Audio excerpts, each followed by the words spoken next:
So we're up to session 118 now. Who would like to give a recap of last session? Clave drank, well, he drank the elixir from the previous session. And his body has been returned to its former glory. That sense of welcoming and peace was gone from after killing the false segment. And I remember that T-Hole was keenly interested in finding another jar of the elixir, because he was the only one that hadn't well, him and Kepri hadn't been cured of the astral plague. Right. Clave got a jar, and Aurelia got a jar, and T-Hole graciously gave a jar to Zarius. Yes. Yeah, there were, Zarius was going to keep us alive, so it seemed like the right thing to do. Some of Zarius's luster has returned. Yeah, and scales and frills. Zarius's his knee is no longer a bum knee, but he's like pretending that it's still a bum knee. It hasn't come up yet. Yeah, he doesn't want to let the cat. It's less that it. If you had good insight, maybe you could tell that he's relying less on his staff, but. Or maybe it's just like phantom leg pain that Zarius is experiencing while he walks. I also kind of imagine something like that. We decided to explore in the back of the room. There were some doors in the back, and it took us into a hallway, and we found there were 3 sarcophaguses, 2 that belonged to some celestials. Forgot their names. Afriel and Turian. And then one that belonged, I think, to the person who created the elixir, the maker of the elixir, Tiem Ra, the high priest of Sekhmet. We started opening up we decided to be tomb robbers and open up the sarcophagus of Tiem Ra, and bursting forth from the other sarcophagi were the angels. As they came out, they were chained respectively to each of theirs. They're chained to the inside of their tombs, but the chains weren't attached to anything. So we ended up fighting them. We got the best of them, and we explored some more. We found some empty urns that were sitting on a shelf that were used to prepare doses of the elixir of Sekhmet, but they were empty.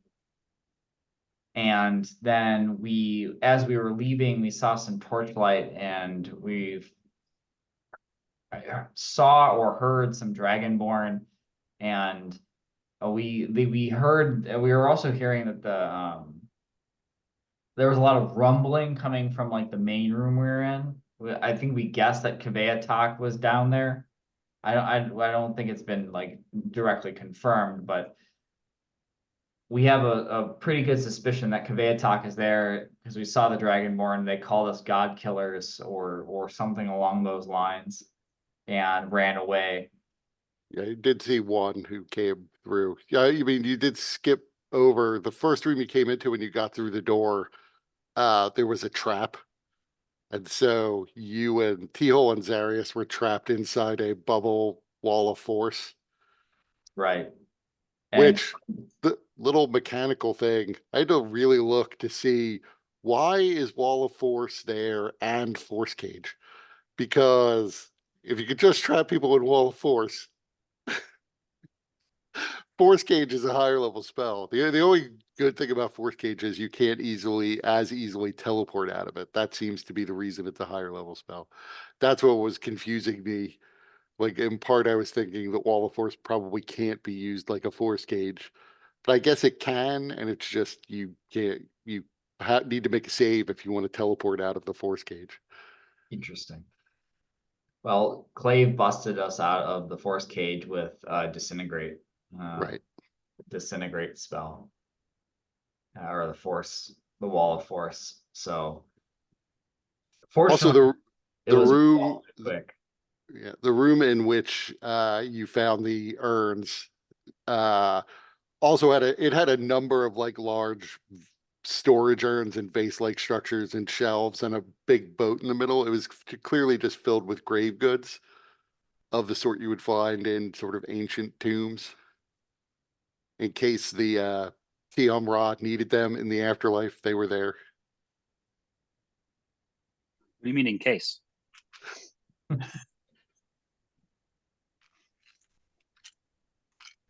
Yeah, that So was you also, as you killed the angels, I mean, oh, side note, you managed to fight the angels one at a time, mostly because Clave trapped one of them in a wall of force. So he couldn't get out for a while. So you were able to focus on them one after the other.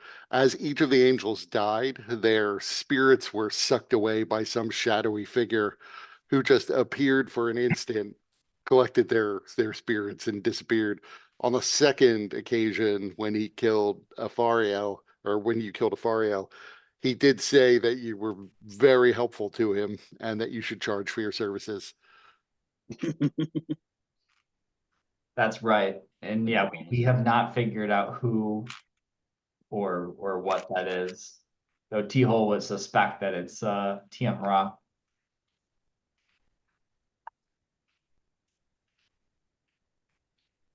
So you are standing in the hallway. The dragonborn you saw darted back out when you encountered one another.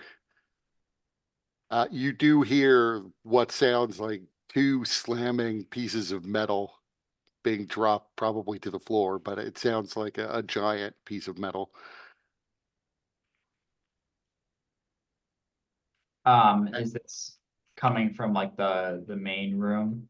You suspect so. There's a lot of echoing. It seems almost like it's coming from down at the end of the hallway, but you suspect it's echoing in from the main portion of the temple. And from a shadowy corner next to the central sarcophagus, you hear a voice. And he says, "You seem to be getting yourselves in a lot of trouble. You know, if you want, I could help you. Seeing as you helped me, after all." And you can see the shadowy form is there again. What's it look like? He is vaguely humanoid, a little bit tall, maybe a bit more than 6 feet, not as tall as Zarius. Um, you can't make out too many details because he appears to be almost completely made of shadow.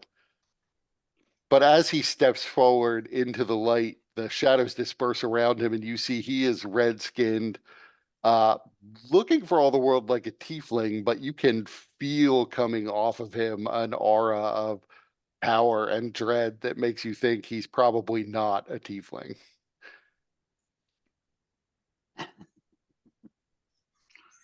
You have a picture of him. Hold on.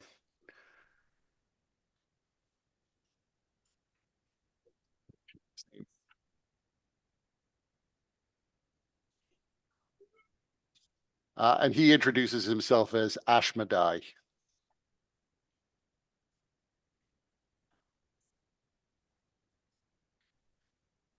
What manner of creature are you, Ashmedai? Clearly infernal.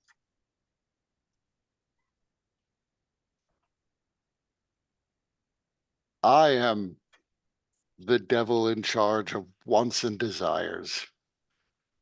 I am the offspring of Asmodeus himself. And I think there's probably many things that we could bargain for me to give you. Not least of which being the little problem lying beyond this room.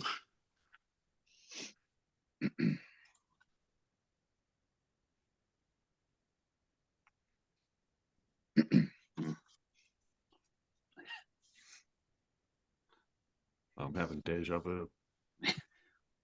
We are no strangers to danger. We do not need your help. Very well. As I said, you helped me, so I thought it worth sticking around to see if I could help you. But I do Usually not. the price is too high. We haven't even heard it yet. What is it? What can you offer us? It would, the cost would always depend on what it was you needed. I can tell you how to use the panacea in exacting detail, unlike the rather vague instructions you've found so far. I can eliminate your problem with the dragon, if that's what you want. A little more complicated. What would Okay. be, what would, if one was interested in how to use the panacea, would the souls of the celestials we've released be an equal trade to that? Those souls are already mine. The only problem I was having was that they were still technically alive in a permanent stasis to guard this tomb of Tiom Ra. A relative of yours, if I'm not mistaken.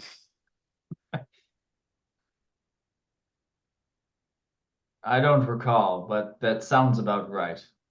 He would have come long after your original form had died. You might not have known him directly. I have no doubt, I should say, that there are probably many thousands of your descendants out there with at least some of your blood in them. I'm sorry, but Not, I don't think we introduced ourselves. How do you know who he is? he is, in fact, at this point, you all are relatively well known, at least to my kind, to the ones that matter. The lower level people don't know, but many, many beings on many different planes are making plans for what happens if the ancient god is released. And that would be who? That would be Thurisdan, amongst Okay, his making sure. many All right, other okay, names. all right, all right. Making sure it wasn't somebody else. In Is it fact, not there your- was a rumor that you were the ones who were going to release him. Not you in general, you T-Hole specifically. But that Still could happen. wouldn't make complete sense, except perhaps by accident. If anything I we've mean- done made complete sense.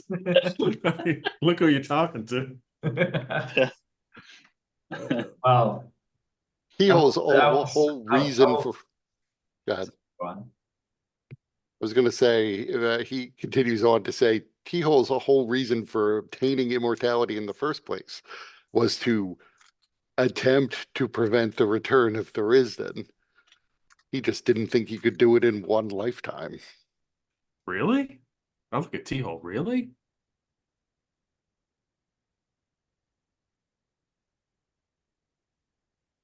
I guess so. I, It I was a thought you were long just. time ago. I thought you were just fecund.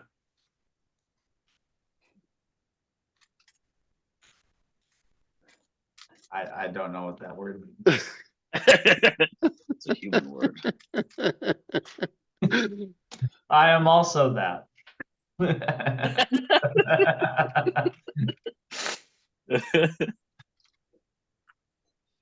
Well, the problem with a god that's trying to get out is that it keeps trying to get out. So it takes more than one lifetime to actually prevent that occurrence from happening. If I die or someone dies and and the vigilance is dropped, then well, the date has only been delayed. It hasn't been necessarily stopped. And interesting. way of looking at it. I was taught it slightly differently, though. The release of the Risden is inevitable in some ways of looking at things. I had heard that your goal was to establish some sort of absolute order, and in the presence of order, this chaos that would eventually release him would at least be abated for a time, and his release therefore delayed. The problem being that every order you set up led to more chaos. Thult overran the world with undead armies. The Atarans created chaos on a massive scale, just in localized areas, every bit of chaos slightly different. The Empire created order temporarily, but then it began to crumble. And recently, you've managed to uncover the one and only key to the prison. And now everyone, except perhaps you, I'm not certain about that, is scrambling to get the key so that they can release him. Some because they want him to destroy the world, which is and always has been his plan. Some because they think they can supplant him and become a new living god walking this planet. Yes, I'm aware of that school of thought,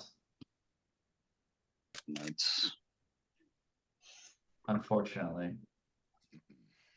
is it your looking to the devil, your best interest to assist us anyways? Your progenitor is the one that was tasked with keeping this, the key. Yes. He, however, broke away from that role long ago. And the devils, while we can't save all of our kind, we have a backup plan. We can survive even if this cosmos is destroyed, at least the important ones of us. Where we will settle, it's hard to say, but there are universes beyond this universe. We will simply have to find a new home, perhaps break up and divide into several different homes. And hopefully our presence won't be enough to destabilize those universes the way ours was destabilized. You think We too will highly of yourself. we will flee into the void. Come again? To survive the death of this universe, the best way to do that is to evacuate into the void. And then from there, hope we can find refuge in a different universe. That is essentially how our universe came to be in this precarious state. Was an ancient race of evil creatures fled a dying universe and settled here. That influx of evil tilted the balance. Thurisdan, before he was corrupted, realized that eventually evil would overtake and destroy this universe, and so he collected an excess of the evil and chaos into himself. That drove him mad. The other gods, finding him mad, imprisoned him in essentially his own crystal sphere, knowing that one day he would break free and that he would be drawn back here. Aurelia is contemplating the fact that she would like to retire to the void, but the fact that all these dudes will be there is kind of putting a big damper on that. So it's going to have to redouble our efforts to save this place. Clave is trying to listen here if there's like anything going on beyond the door where the Dragonborn ran and loud It sounds are is happening. it got absolutely silent ever since this guy started talking to you.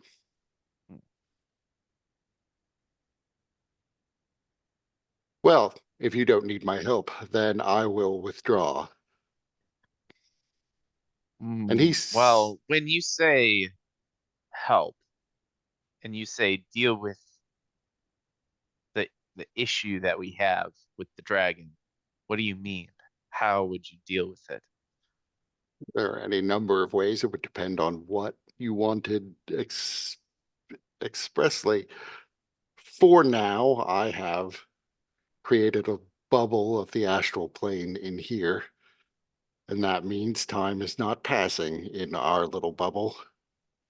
So your foes outside, and they are here to attack and kill you, currently are motionless. From your perspective, at least, relative to where we are, they are frozen. When I leave or when you step out of the bubble, you will re-enter normal time, and you will have to deal with them in real time. Is this a form of teleportation that you're performing? It is not. Really, so time doesn't pass here in the bubble. For the So, moment, Aurelia gets her book out.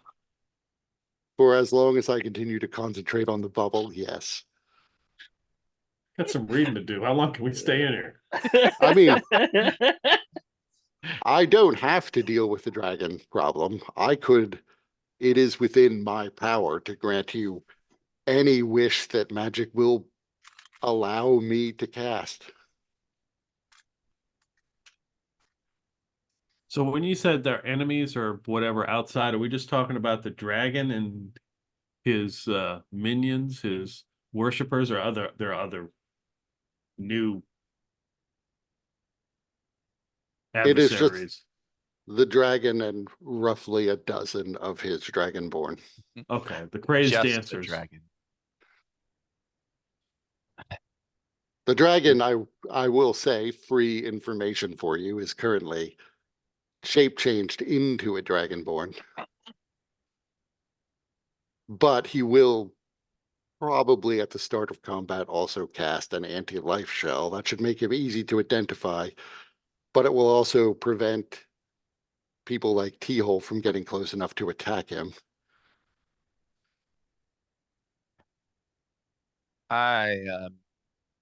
Clave looks at Zarius and Aurelia. I am in no condition to fight a dragon. I have He is used most of my spells, and I am not very good without my magic. he is an ancient dragon and quite powerful, formerly more powerful, but you slew his patron. Wonderful. This. Well, He was not- receiving power from the demonic roper-like being that you was posing as Sekhmet. was Actually, a rather interesting fellow if you stopped to talk to him, but he might Wait. not have spoken to you since he viewed you mostly as food. Yeah, we didn't get that chance to chat. Yeah, he seemed pretty intent on one thing. That was roping us in.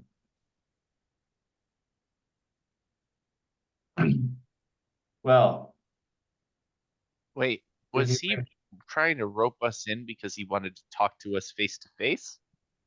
Or was he No, trying to eat us? he saw you as food. Okay. well, what would you be able to make the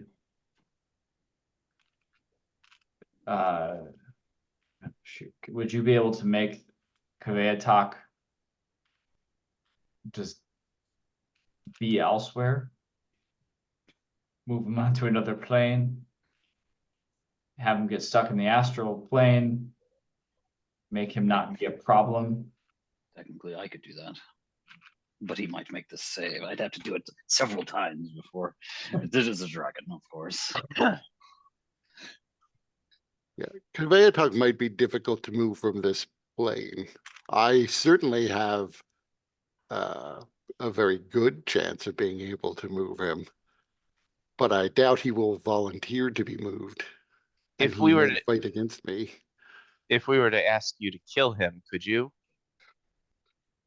Instantaneously, no. And I'm not much one for physical combat. I could certainly take him out of the picture long enough for you to create a few elixirs, though. And what would that cost us, or if we already paid the toll? No, to actually stop time in that room, that would require a bit more. But I am not unreasonable. I would I do not even necessarily require souls. That, you understand, is the currency where I come from, but in this particular case, you have helped me already. I suppose I might do it, let's say, for that spear.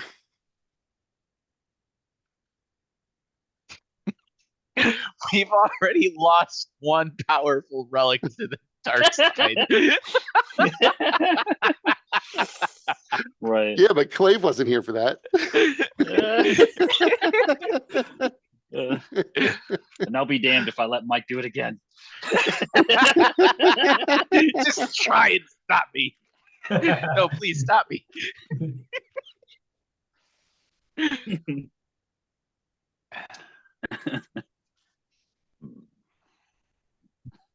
That relic. I'm afraid I would not be able to allow that to be handed over. Why? I just look at you and like, you wish for the devils to possess a godly weapon. I don't want to be holding a godly weapon in my corpse.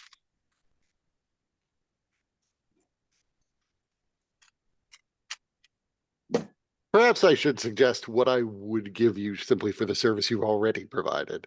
2 souls of angels is not nothing. I will be able to advance my own causes fairly well by bargaining them away. I would be willing, for no additional cost other than services rendered, to restore you as if you had just come from your long rest. All of us. Sure, why not? And I'll go So- further. More free information. I think you'll find if you search the ship in that burial chamber, there is at least one magical item that's worthy still in there. Most of the equipment has rotted away. It's been 1,000 years, but the shield is still relatively powerful in your hands, at least. The ship. Yeah, there was a boat in the room with the grave goods. Yeah. Gotcha. So we would still have to fight an angry ancient dragon. But you would be, we would Perhaps- be healed. Perhaps you Yeah, could long clarify enough for something. the dragon to eat us. I still say we give the spear. It's not good in our hands. Zarius, you're the one that would probably be best served by it, and you don't even want it. I'm the one holding the spear. I don't use weapons. I mean, My mind is my weapon. Look at this goddamn spear. Fucking- I could use the spear if you didn't want the spear. I have some weapons that I could. Oh, this is like one of those temporary. You can't even like be attuned to it for very long, right? You could be attuned to it. You just get a level of exhaustion at the end of the day, which stacks with your other exhaustion, and you get a -2 to a random ability every day. And you have to eat 5 times as much food and water. Right. But you also, if you long rest, you get rid of a level of exhaustion. So it's technically net neutral. Unless you get a level of exhaustion during the day for other needs. Right. Then you might have to unattune for a day to get rid of the extra level of exhaustion. Does good berry count? Does that sustain you for the day? It's not merely 5 good berries, I would say, probably would be enough to overcome the food shortage, but the exhaustion thing is different. Yeah, no, that you part's know, fine. I understand You that. could cast greater restoration from your beads. Indeed. Yeah, but T-Hole doesn't need food anymore. So he wouldn't be affected by that. Wouldn't you? I mean, maybe this thing is, I mean, yes, I know you don't need to eat now, but maybe you would start to need to eat Maybe not as much as us, but The Kai sustains T-hole. yes, and you would need 5 times as much. So you only need to eat 4 times as much as another person. You have to you gotta eat some crackers or some shit, man. Look, I don't deny that the spear isn't powerful, but I mean, do you have, all really want to fight a dragon? I And mean, not I just have, wait, okay, a dragon and 12 of his best buds. I have other weapons that I would be willing to offer up. Here's a quick, can I make another query of the dragon? Was it aware that the being giving it its powers was not a god?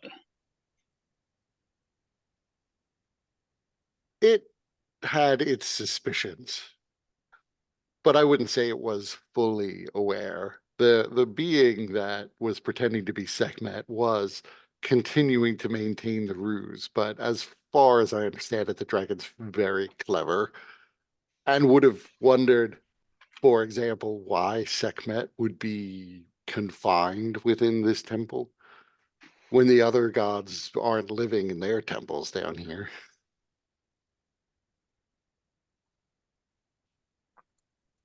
Good to know. It was also very aware that Sekhmet was devouring Dragonborn down here.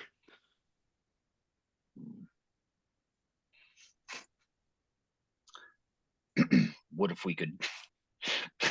Would you mind me a moment while I go and get that shield to check it out? Unfortunately, if you leave the bubble, you will be frozen.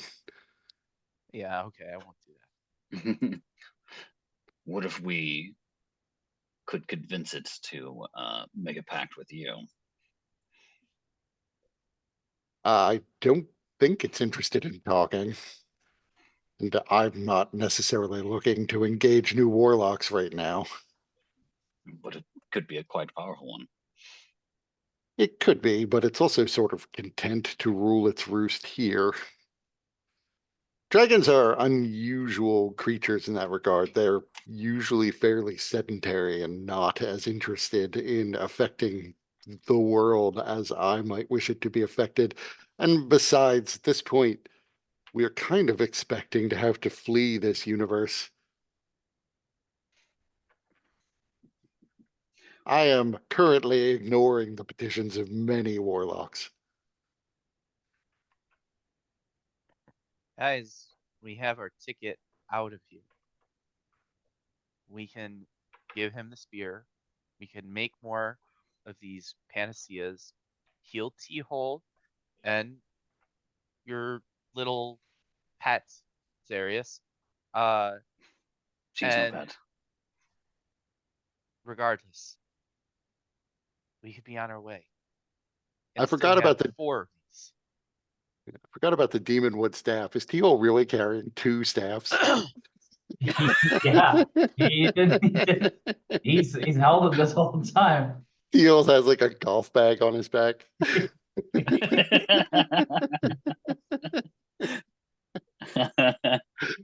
I don't think the Demonwood staff would be something powerful enough for him to want. No, but in combination, Sure. you know, The Dagger of Pangaloth. What's that one again? we got it. That's We got it Alcator. from Alcator, yeah. Is that the rot dagger or is that different? different. Right, it's different. Oh, gee. Offer the Rot Dagger. Teal's gonna keep that one. He's not gonna give away the only weapon that can kill him. Or at least could for Yeah. previously. Well, now you can die, so I mean, what does it matter? There's suspicion that you could die now, so I don't know if the Rot Dagger is necessarily, but yeah, I don't know. It could be our only, in case your family comes after us, it could be our only fucking weapon against them. Right. So Yeah, it's worth keeping around. At least for now. So are you offering these things to him in lieu of the spear? Yeah. I'm sorry, but I could not accept these. I might be willing to deal if we will throw in your snake-headed staff. My staff? No, the staff of power, he means. The Oh. one T-hole has the staff of Gotcha. striking. Gotcha. He said snake-headed staff, and I was like, pull it away. Like, no.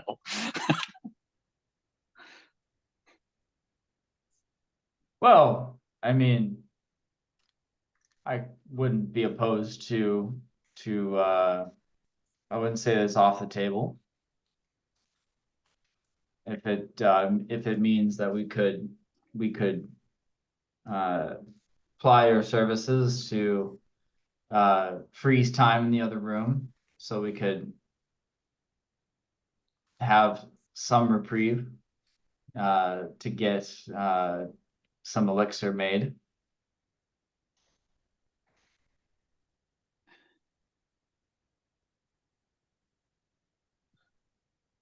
So very well, if you will Well, give wait a me minute, all. wait a minute.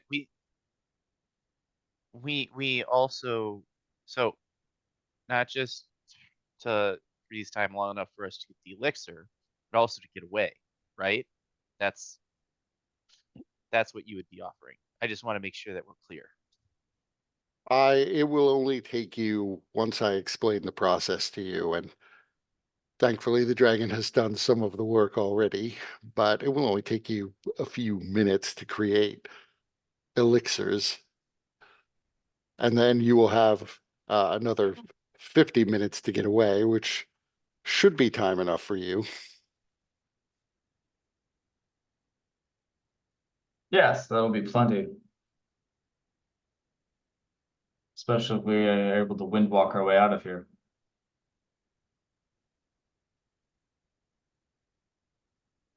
Very well. All right, so your T-hole, you're gonna give up your staff of striking. I think that's a fair trade. Staff is striking to my staff for not fighting an ancient dragon and getting able to cure the astral plague. And the other items you mentioned, all And four. those, yes, of course. We have to cure Kepri too, don't we? Yeah, so we have to make 2 of them. Okay, okay. I We was- have 6 jars. I would add, I don't know why you wouldn't make 6 then. Well, We're gonna Yeah. make We have to at least, we need 2, but we should make as many as we can. Provided we have the time to do so. So of he the item. reaches out a hand, and you see in his hand a scroll begins to appear in fire, reverse burning. I will need your signature on this contract. And he puts it down on the ground, and then he backs away from you. Yeah, he's gonna read that contract real closely to make sure that there isn't any sort of hidden clause. Like if only any, we had fine traps prepared. any sort of take backsies or like returns. Like he doesn't want him like coming back in like a year saying the staff is defective. So make me an intelligence investigation check That is as just you that as is you just read this contract. I was gonna say, are we gonna do the healing part of this too? I'm gonna roll an action point on that one. Because I was gonna provide advantage for you with the enhanceability Well, if we're gonna get the healing. The healing yeah. is not mentioned in there. It is essentially, so after reading it, it seems fair to you. It's inordinately complicated, but it ultimately boils down to a straight sale of this devil services to stop time throughout the temple for a period of 1 hour, starting from when you hand over these 4 magic items. And they are described in painstaking detail.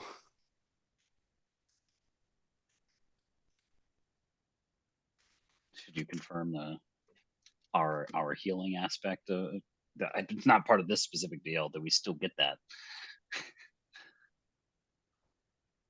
Would you still be able to provide provide a healing,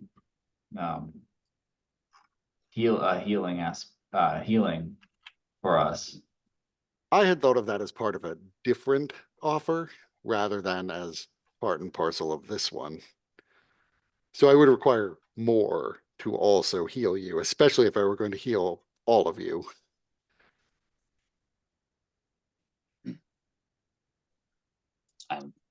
My understanding was that was part of the services already rendered. Well, that's why we have contracts, to make it clear what the actual offer and acceptance truly is.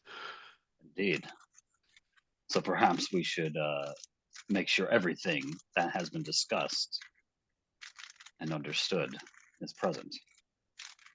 The contract seems pretty clear for these 4 items for stopping time throughout the temple. And no You would healing. like me, Why, if you why would, are we getting stuck on the healing part when we can take care of ourselves when we are far away from this place?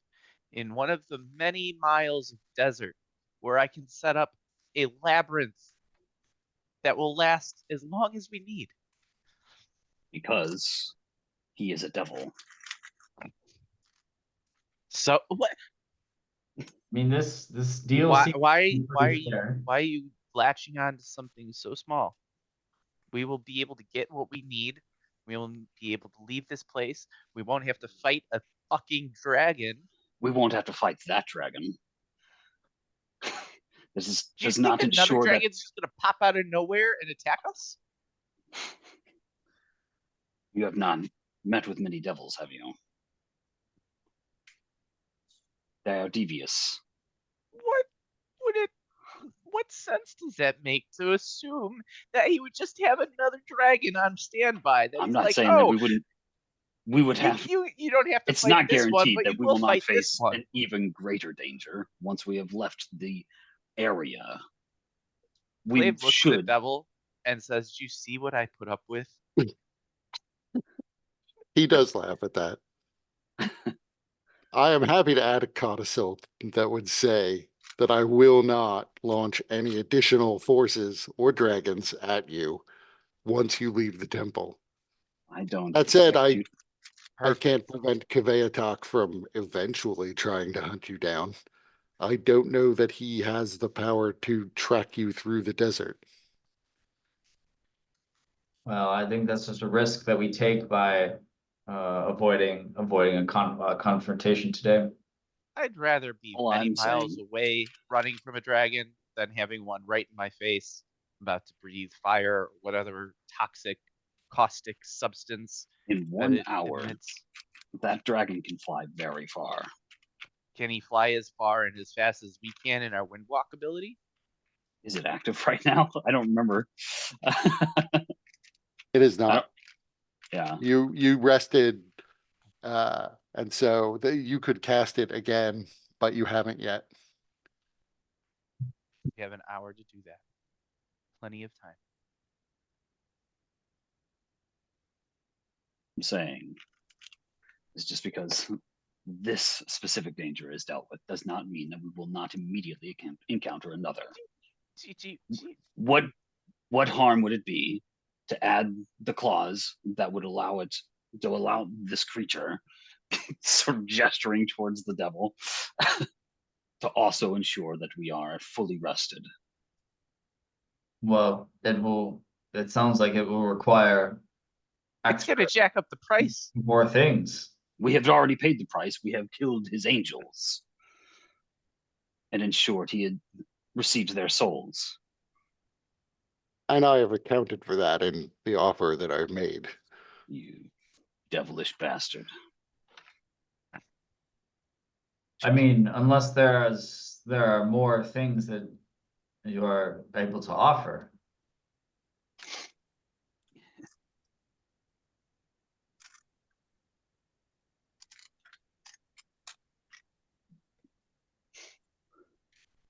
Who are you talking to, Tio? It's just like, you got, like, the group, Oh, like, T-Hole's put 4 items on the line for this. And he's like, he's like, if anybody else wants to like put in an ante or something. I don't. This, Yeah, this is Teal's. value. Yeah. This is Teal's character. Whenever anybody has to pay for anything, it's always Teal who pays for it. Even if he has to steal it from someone else.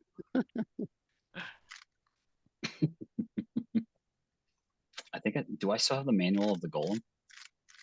I think I can. I No, can that look was at turned that was turned over to Lakexikus. Okay, yeah, I couldn't remember. Let me remove that then.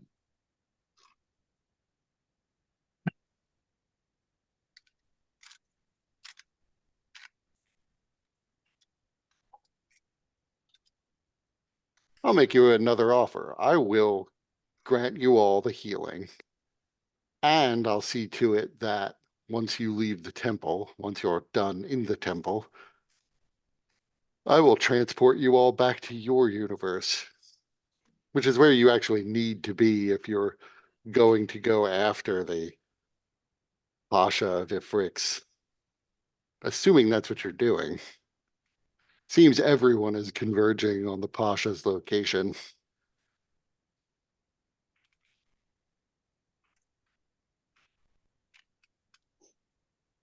And in exchange for that, I would want nothing less than this young lady's war horn.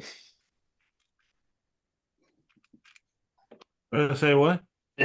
This contract will do just fine. Thank you.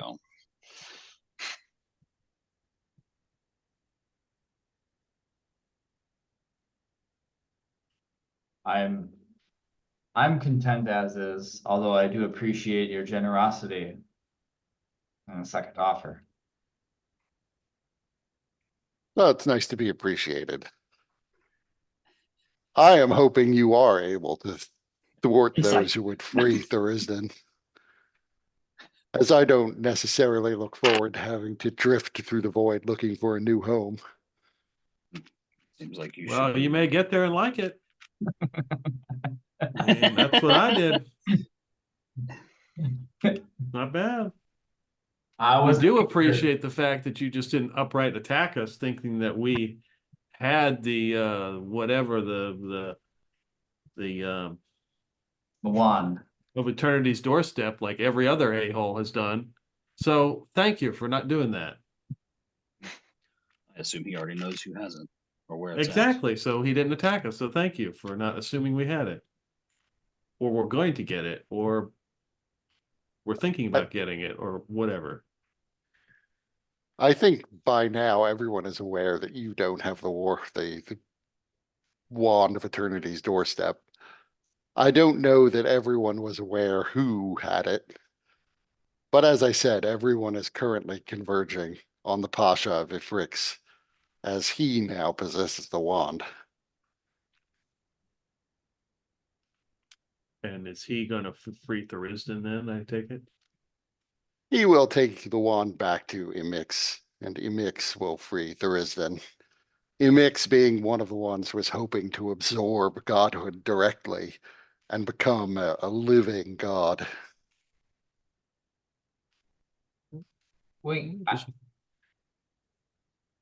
just a quick clarification. We were in this plane because we were searching for more because like Dohat Bajar. yeah, Dohat Bajar, but like wasn't Mordenkainen's or Mo- Mordenkainen's, so his domain is not in this demiplane. His domain is in the realm of the dead, oh which okay. is where the dead go immediately after they die, before they sort of move on to the afterlife. Gotcha. For some reason I thought they were both like this plane where the Dohat Bajar was and Mordenkainen's plane were the same plane. Gotcha. Okay.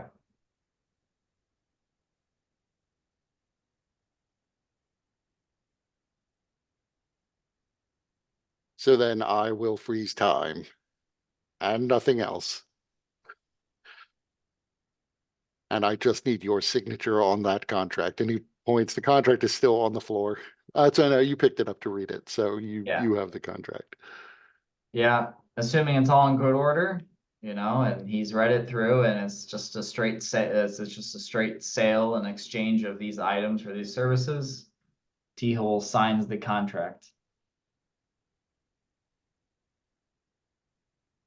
And he waves his hand and the contract burns into flames. You could just put the items on the ground. I will collect them. I would come and take them from you, but you would feel some pain if I get too close to you. A drawback of the way my power works. Anyone who steps too close to me who is still alive and mortal would suffer some damage being too close to me.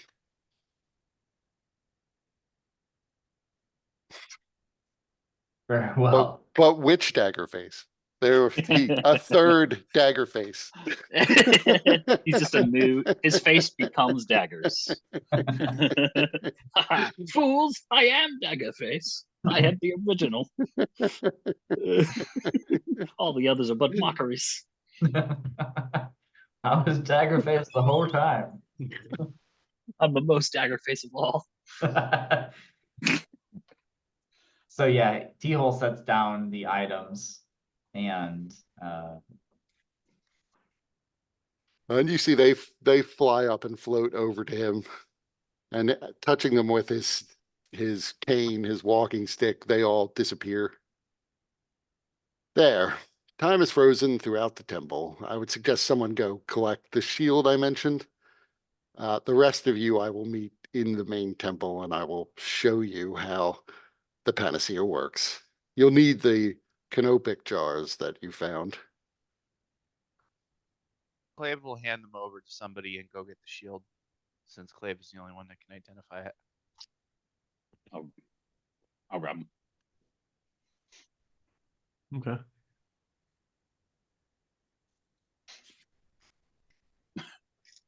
So There's 6 of them, right?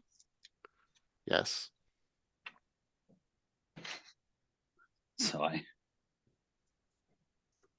have to like actually kind of strap my staff like to my equipment so that I can carry these jars. So for the first time in a long time, probably ever for you guys, I'm walking without the staff. Darius, your knee's healed. A side effect. Let us go. Just walk off. So yeah, the shield is not at all hard to find. Most of the stuff is sort of rotted, and even the ship itself has begun to rot away. So the boards aren't holding together, but the shield is given sort of pride of place in the center of the ship. So clambering up the crumbling wood, you're able to pull it out pretty easily. Out in the main chamber, you see the room has changed. Someone, presumably the dragon, has pried up the giant golden winged ankhs and fitted them around the crystal pillar in the center of the room. The pillar has a little basin that was coming off of it, made of jade. And the two holes of the ankhs are now sort of fitted around it, forming something that looks almost a bit like an eye, like a green eye. And Ashemedai says, well, the dragon has done virtually all the work for us. With these seals fitted into place around the crystal, I believe all you have to do is to remove the tops from the vessels and put the vessel into the jade receptacle. And the power of Sekhmet should flow from the crystal in. You believe? I thought you knew exactly how. Certain of how it is supposed to work in theory. However, I could not even touch this crystal without suffering severe damage. It is essentially the solidified blood of Sekhmet herself. Would be very toxic to me. So I have never done this, Even drinking the potions, I'm not sure if that would be safe for me. But I know how it is said the panacea worked, and that is it. T-Hole wastes no time. He takes that jar and puts it under the blood fountain drink machine. And you see the crystal glows substantially brighter, and the vessel begins to fill until it covers the top of the canopic jar you put in.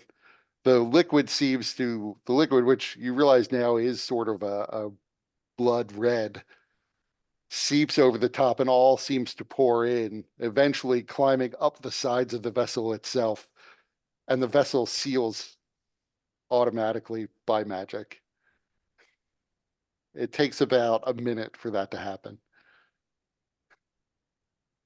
All right, Uh, Darius, spit the next one in, and then he just takes it and can he, is it like, it's sealed by magic? Can you just like unseal it like real quick or? yeah, the top comes off again when you try to open it. Yeah, he just downs it. And you discover that it actually has more effects than the version you saw last time, because that stuff was 1,000 years old. All right. So you actually get more hit points back. This version heals all your exhaustion. And it also, it basically makes you immune to poison for 24 hours and gives you advantage on con saves for 24 hours.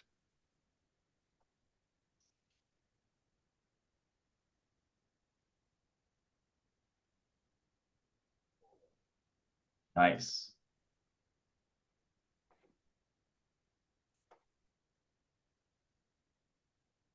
Curse.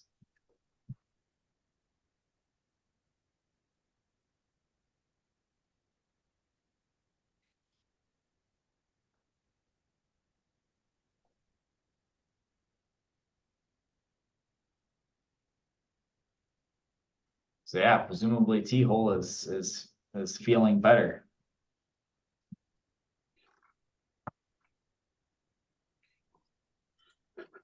Do you get to Zarius, you- do you have the, do you, uh, Tony, does Zarius have Goodberry? Usually? No, No, not usually, no. Druids and Rangers. Yeah, it's not a normal cleric spell. Maybe a nature cleric, but even that's questionable. And bards with magical secrets. So meanwhile, you notice you don't see a dragon, but you do see many dragonborn, all of which appear to just be frozen in place like statues. I recommend not touching them. Kepri is stuck in this room. I accidentally closed this door and I can't open it again.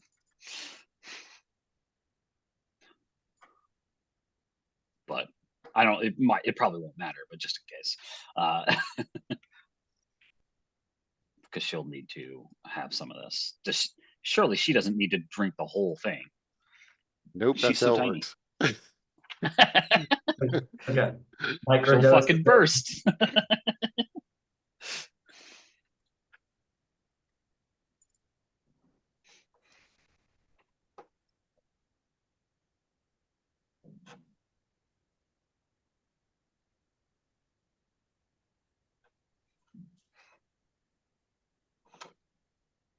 Um, while, so, oh, never mind. So you were able, after T-Hole drinks one, you were able to prepare 5 more. Teleported out, or if we teleport at all, we need to. I forget if we're teleporting or not, but we need to make sure that Kepler is cured as well. Otherwise, we'll just get infected again, possibly.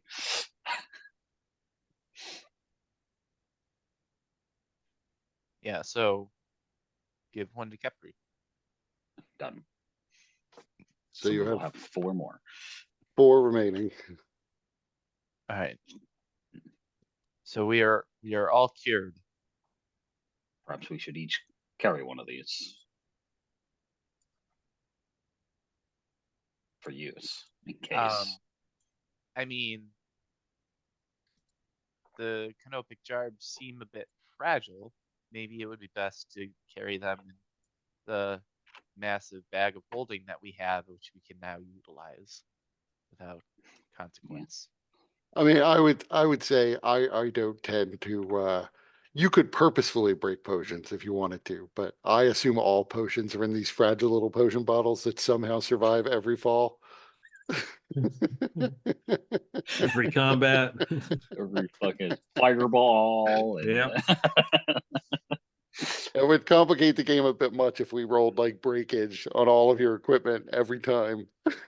I just Yeah. remember Luciorosi's tent going up in flames and all of his stuff that was in it at one time. So Yeah, he was probably asking for it though. Right. I mean, I would say, yeah, if you Lucirosi leave, probably took his armor off and Right. Yep. oh, If- he yeah. absolutely did. right, when you leave your stuff unattended, then there is a chance that there could be breakage of things.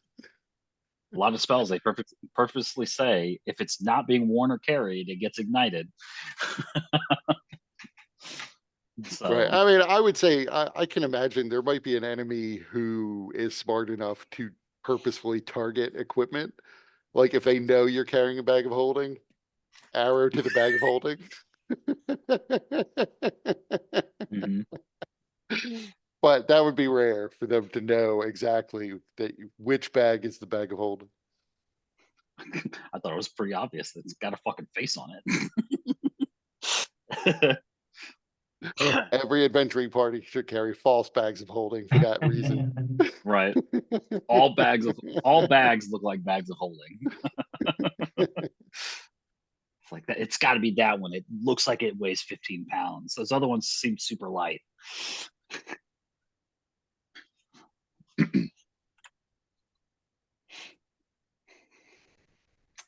But Yeah. Should T-hole use the spear?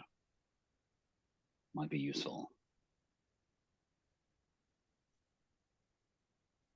You don't have to use it all the time, of course, but I actually think I would like to use a spear.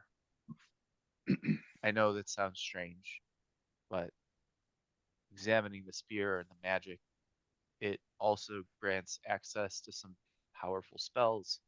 But more importantly, while bearing the spear, I'd be able to use this shield, which would be very helpful. Of course. are you proficient in spears or in shields? I will be once I tune to the spear. Gotcha. Because Gives the you spear gives you proficiency in all weapons and armor. yeah, interesting. Right? I read that right, didn't I? Yep.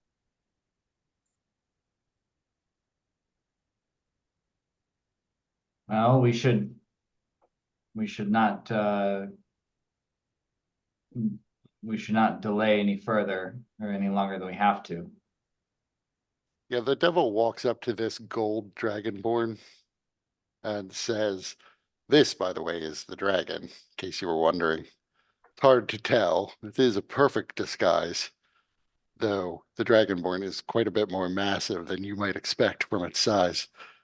I wouldn't suggest you attack it, though, as that would unfreeze it." That's why I said don't touch anything. um,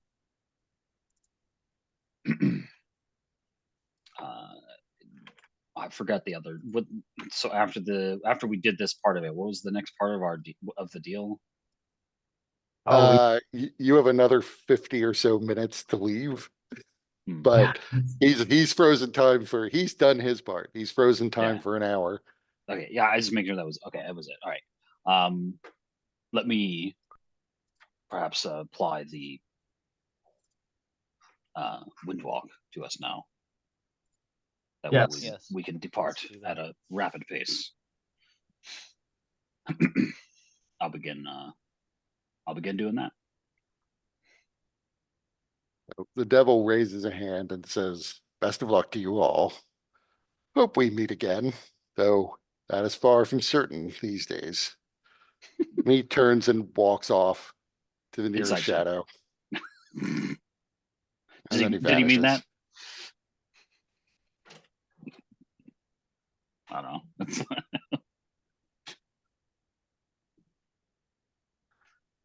I mean, if you want to give me an insight check. Sure, why not? Fuck it.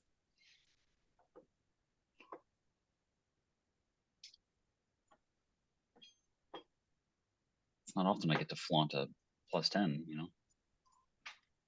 I mean, you get the sense that he is hoping that you will find a way to delay the destruction of the universe. So he's like, goes to walk away. I'm like, if you were more willing for help and less payment, you could ensure that we succeed. Surely.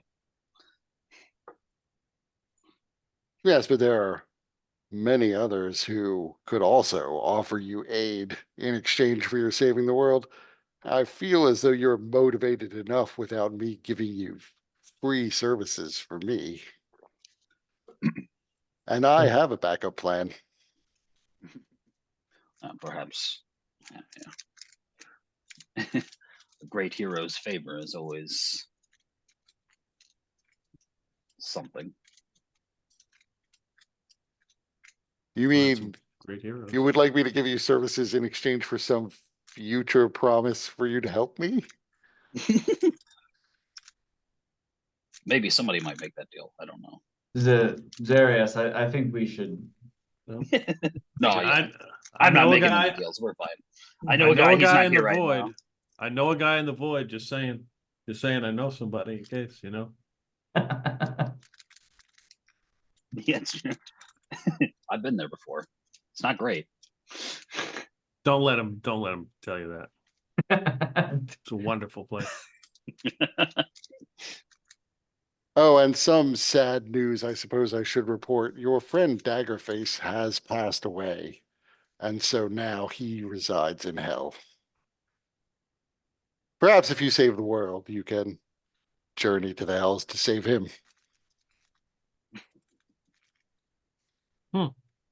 Wait, Daggerface is dead? Where Didn't did know he he was perish? sick.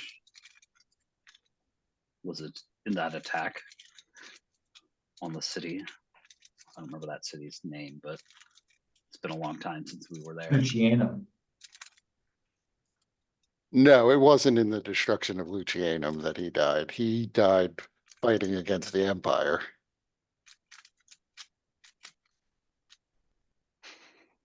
Well, Gods, I hate the Empire. sure he's happy that he's away from Deal. Especially in hell. I would say wherever he is at this very instant, he is decidedly not happy with anything. His soul is essentially currency. It may well be pressed into a soul coin already, for all I know. Not even allowed to have a physical form. He might have been transformed into a Lemure, a base devil, from which, if he was lucky enough to get that, he could either be devoured by some greater being or possibly in time evolve into a greater devil of his own. So he does have a future. That's good. Maybe.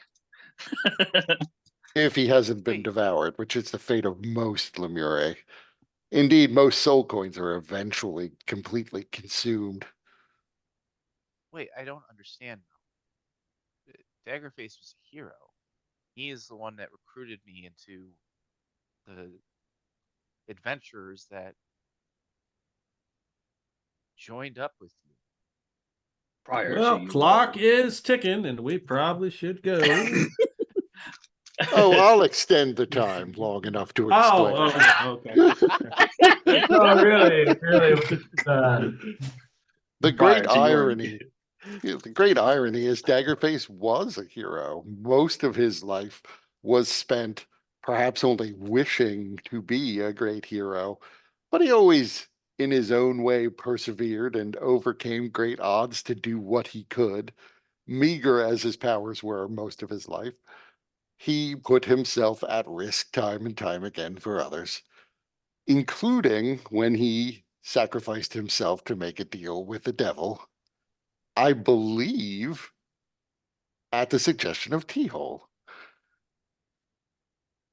And in exchange for Daggerface's immortal soul, immortal at least unless it gets devoured, a devil gave you information about Mordenkainen's little lodge. Well, I forget what the name of his lodge was. I think it was a hostel. Possibly. Outhouse? It was not manor, because that's his spell. But it was something similar to that. Or perhaps it was. Manor. That sounds right. As its mansion, Mordenkainen's mansion. So perhaps this was Mordenkainen's manor. He does like to alliterate. Mordenkainen is still alive as well, or, well, he's undead as well. He survived the attack of the Pasha of Ifrix, but lost most of his forces in the process, and so is currently a prisoner of the Pasha. Like prisoner, like in a cell prisoner, or Not in a cell per se. He is trapped inside a gemstone. oh, okay. And who has like is the gemstone like in a prison, or does somebody wearing it around their neck or something? It is going to be presented to Imix along with the Wand of Eternity's Doorstep. Oh, nice. Okay. And so if the gemstone is broken, does Mordenkainen get out or something? Mordenkainen he is aware, I believe. He is conscious inside the gemstone. So he can see if what's going on? he can. And Oh. if it were shattered, I believe the magic would restore him to his normal size and form. Oh. Like if you take the gemstone and shake it up, does his whole world shake up? That's you wouldn't be able to damage him doing that, but he would be aware you were shaking him. And it would kind of annoy him. Perhaps that would depend on the man. Nice. Well, You can torture the man later. Let's go. T-hole, you tricked Daggerface into selling his soul. He said it was a suggestion. I suggested it, and he agreed. I'm working on this magic. We're gonna go turn into cloud form real soon. Daggerface is one of the first people to actually take me in and trust me. He actually knew that I was a changeling. Yet he still allowed me to join his band of adventurers. Well, look at the time. I must be yeah, off. that's what I've been saying. And He looks at his wrist for some reason when he says yeah, that. like, yeah. Is there an age spot there now or something? And he Well, maybe- dissolves into shadow. Maybe we'll catch up in the void. Take care. See, they're not all that bad.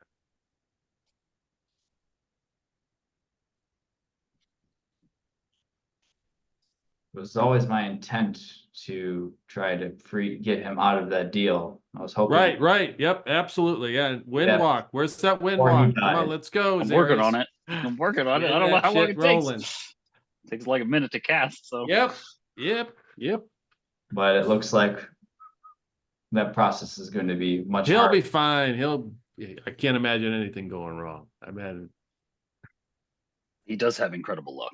he does. He is incredibly hardy. From everything that I've seen, only Aurelia has any redeemable qualities. Zarius and T-Hole, you've both been severe disappointments. I'm going to continue to adventure with you because the Pasha needs to be stopped. after that's done. And he just lets that fall. Darius, you get your spell off. Cool.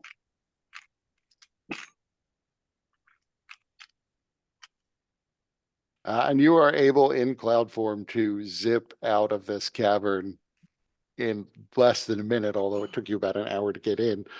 The door at the main building that led into this cavern is currently thrown open, so you're able to fly out. The village itself, you don't see anybody. You only saw about a dozen dragonborn inside the temple. And there were plenty more than that here, but either they're in hiding or they fled. You're not sure exactly where they are.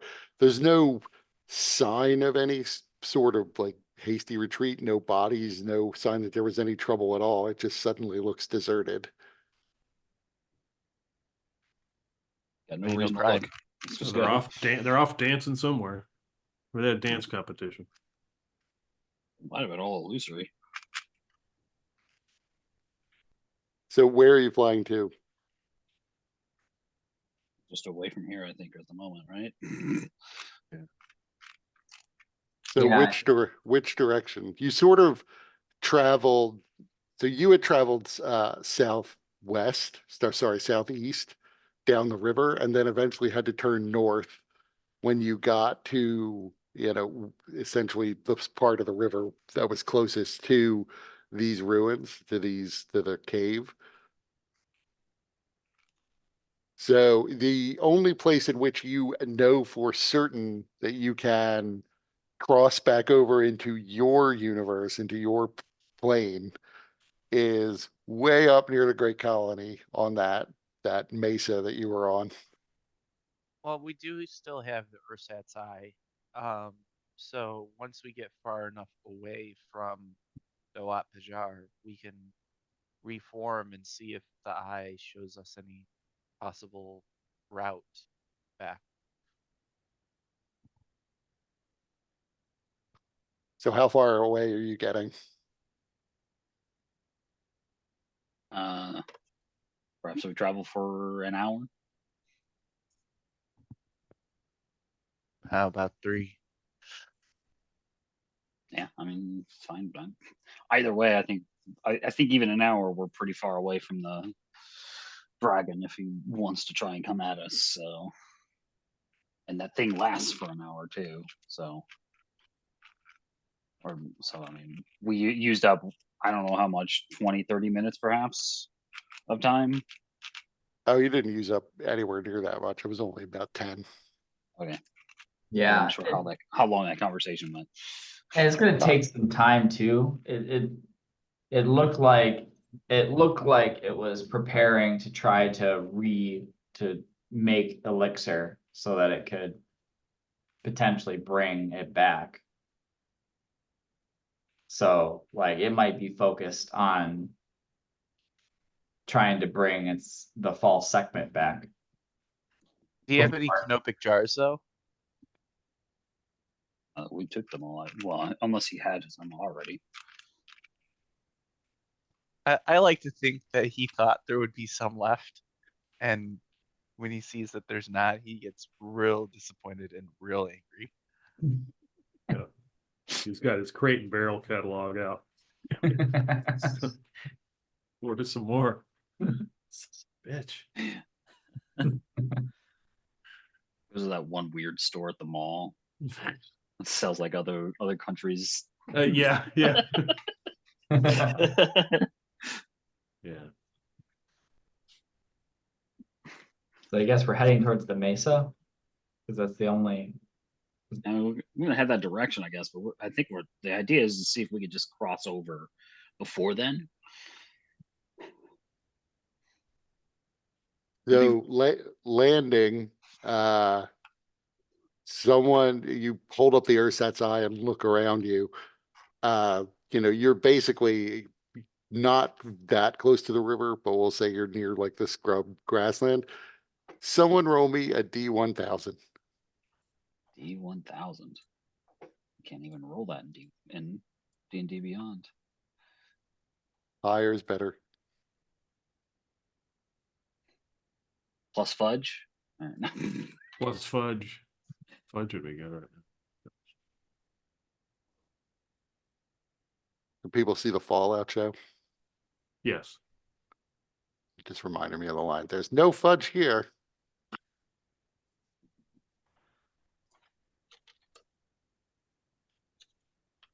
I got the book. Now I need to run a game and Fallout. Ready to. That doesn't seem like it's high enough. No, you don't see any of the pathways or portals that you saw when you were on that mesa.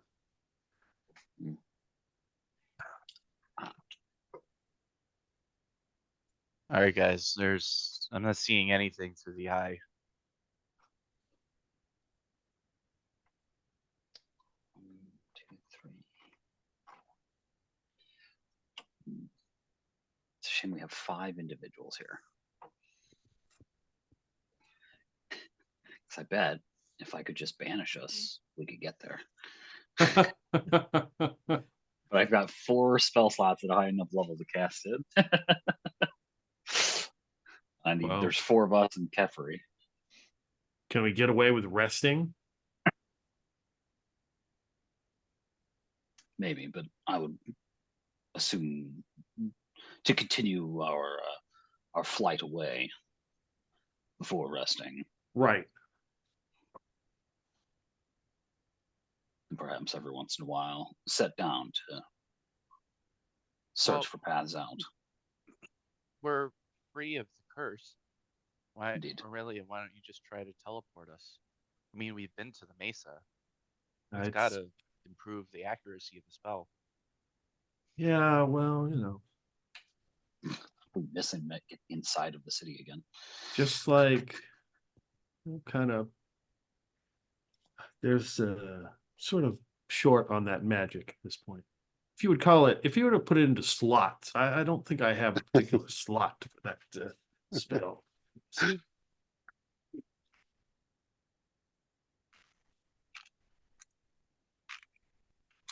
So you're gonna fly on for the rest of the windwalk. I think that's the best idea. at the moment. Yeah, I'll get the hell away from whatever. Definitely want to get as far away from the dragon as possible. Yes. Let me just send a message real quick to Aurelia. Oh, God. I'm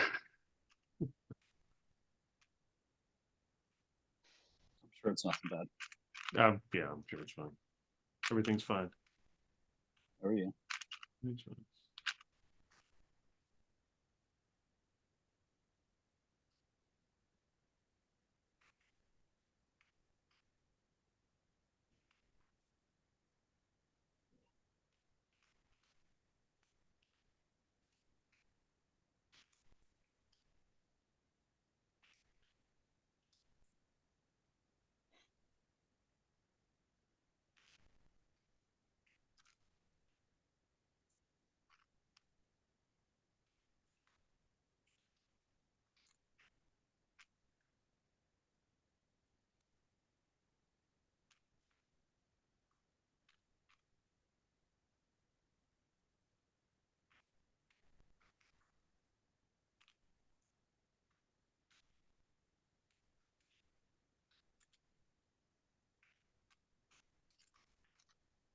That's a note But- from our demon friend that says, call me with his number.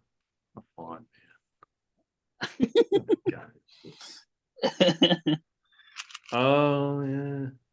Hit me up with a booty call. So, but you fly on the rest of the 8 hours, find a place to land. You can roll me another D1000. I assume you would check again to see if there's anything nearby. Or is it not to? Somebody else want to do it, or shall I?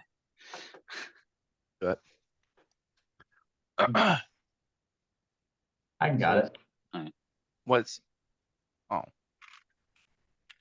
Oh, That's pretty good. That's decently high. So Clave, make me an Arcana check.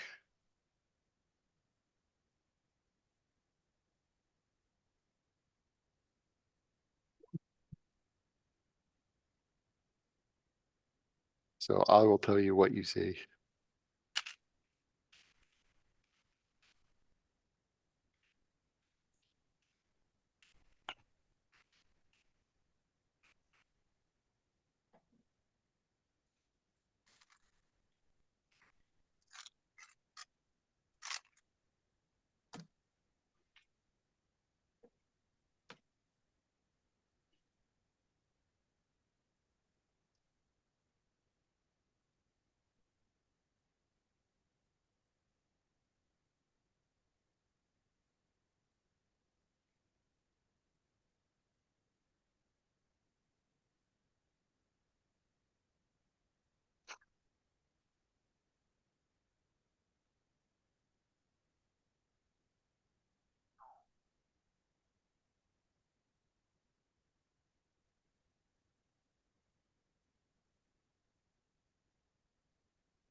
All right, everybody.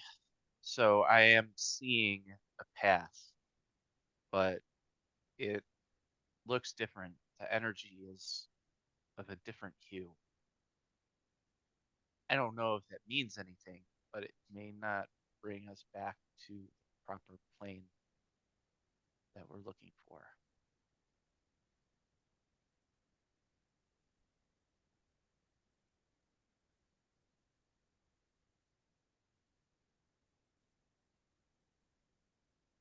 I mean, I suppose we could still try it. I mean, before, from what I've heard of the use and following the path, it's just a matter of going back if we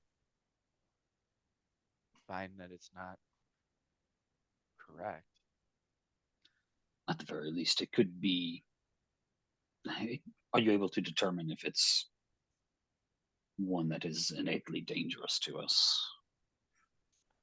I just see color.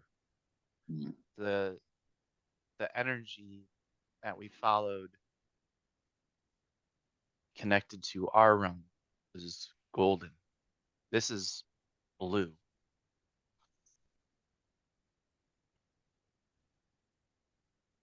Hmm. And I have no idea what the colors signify. They could be something akin to maybe arcane weather, or perhaps just tied to a different kind of location, but within our primary plane of existence. I mean, What color do you see? blue.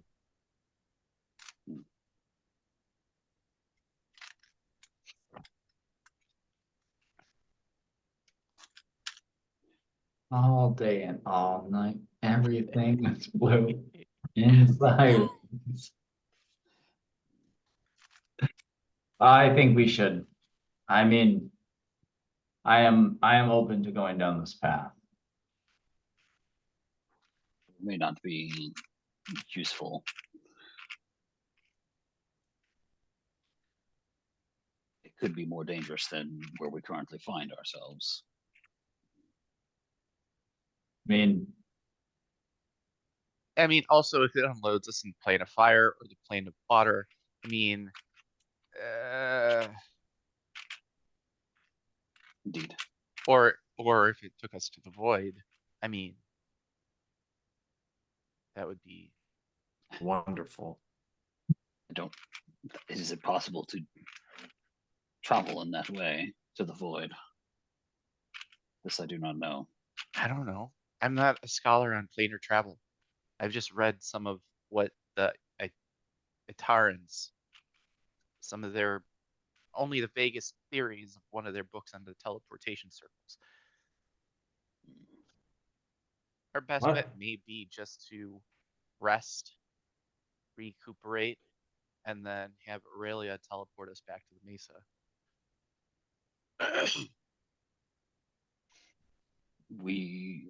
The devil said that the Pasha is in the material plane, yes? He said that we would need to be there if we were to stop him. Yeah, That's true. So this particular, if this may not dump us out in a material plane, then we would be no closer to our goal. Yeah, I will likely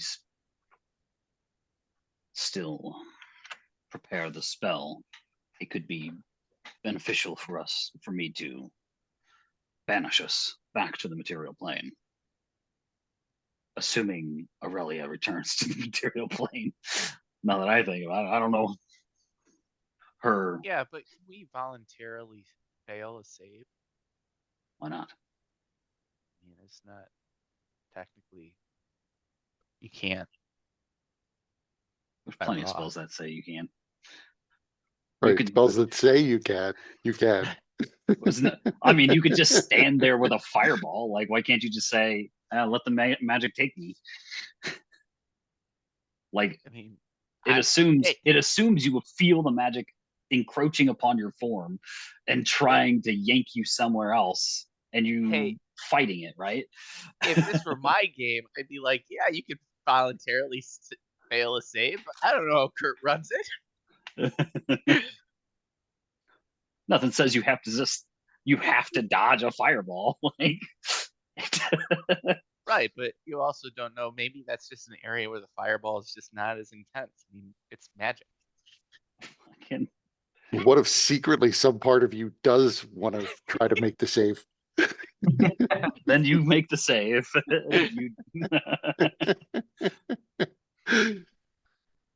And the next time I see you, I will whack you. Fucking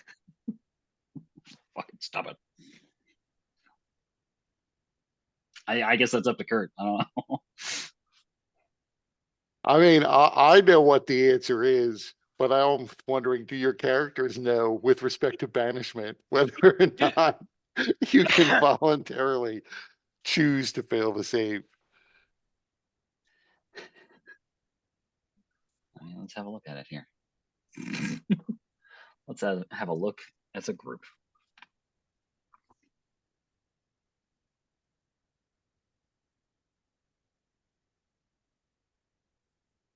Doesn't say the target can succeed on a charisma save if it chooses to.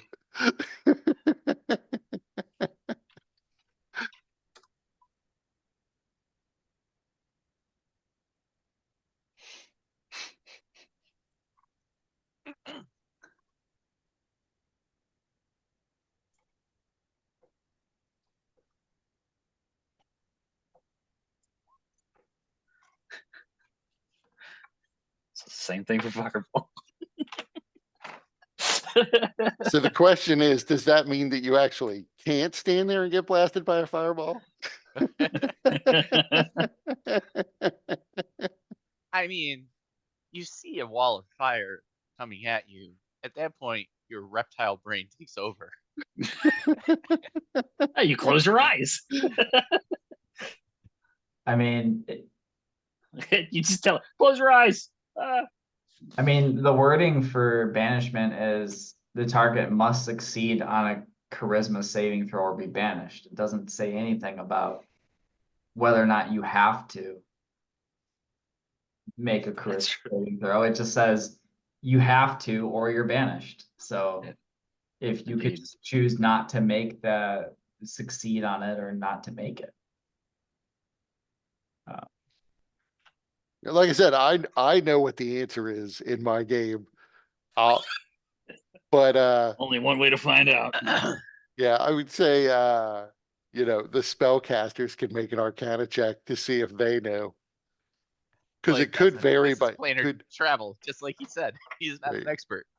this could vary by spell to some extent. I'll never make a single fucking arcana check, so You might Not have with that 20. attitude. You always have a Clave's the one that would 5% have to chance. fucking do it.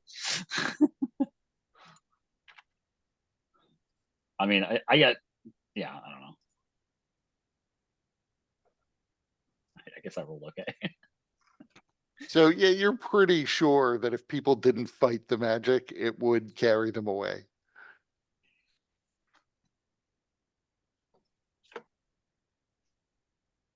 Like, like I said, there's this like small chance that some subconscious part of them would fight the magic. But who knows?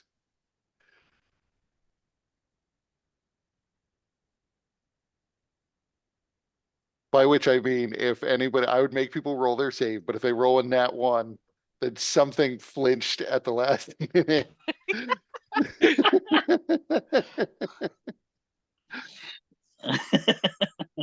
Or I guess a nat 20 would be you make your save and so you stay. The rare chance when a nat 20 would be bad. Yeah.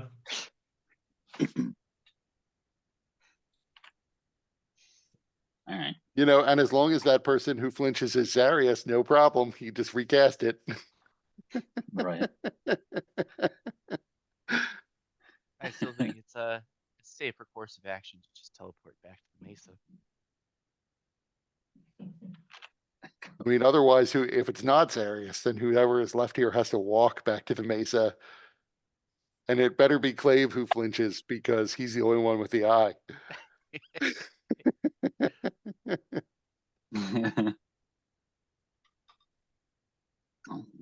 The teleportation is up to Aurelia. I will be Well- preparing this spell no matter what. I'll have to rest in order to do Indeed. that spell. I guess technically I could, because I forgot that I can upcast this, so I could upcast it. It's 1, 2, 3, I can hit. No, I could only hit 4 people though. I could banish you all and just stay here. Well, you'd have to because you have to maintain concentration on the spell. And For a minute, yeah. But if you cast it on Oh, and then I yourself, can, and then I can do you- cast it on myself. do you maintain concentration on the spell if you cast it on yourself? Why not? That's a good question because it might incapacitate you on the other side. It doesn't normally. You're just over there.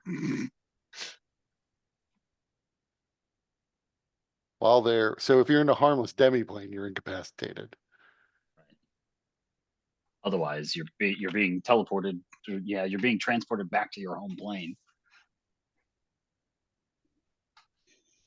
Yeah. So I could actually do it tonight. I could bring Well, us wait a minute. to the Wait material a minute. plane. If the target is native to the plane of existence you're on, you banish the target to a harmless demo plane while they're playing it. That's why fucking what's his fucking dad didn't come back because he wasn't native to that spiritual plane. He went home.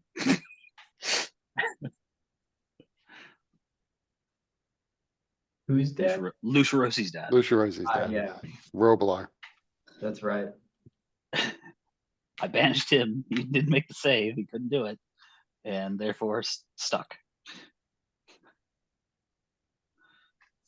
Yeah, I was just checking to make sure that if you banish somebody back to their home plane, they are not incapacitated for a minute.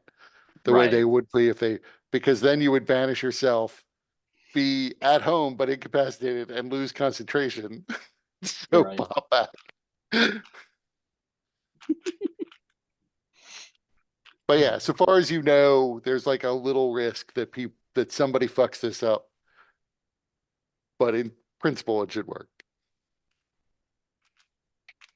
Well, it might be worth it to do it now, so that I do not consume these magics on the morrow.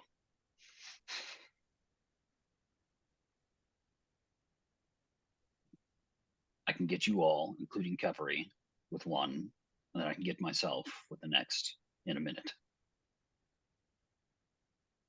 As long as you're okay with that, Zarius. But then you're in the desert alone, I'm here alone no shelter. for a minute. You will be in the desert with the group. Minus me. No. What I'm saying is, if you cast it now, send us all back there. Mhm. Then you have to wait till tomorrow to cast it on yourself. No. I could then, after a minute, cast it on myself. Oh. That's what I'm saying. It might be worth it to use the spells now, so that it does not use my reserve of mana for tomorrow. All right, let's try it.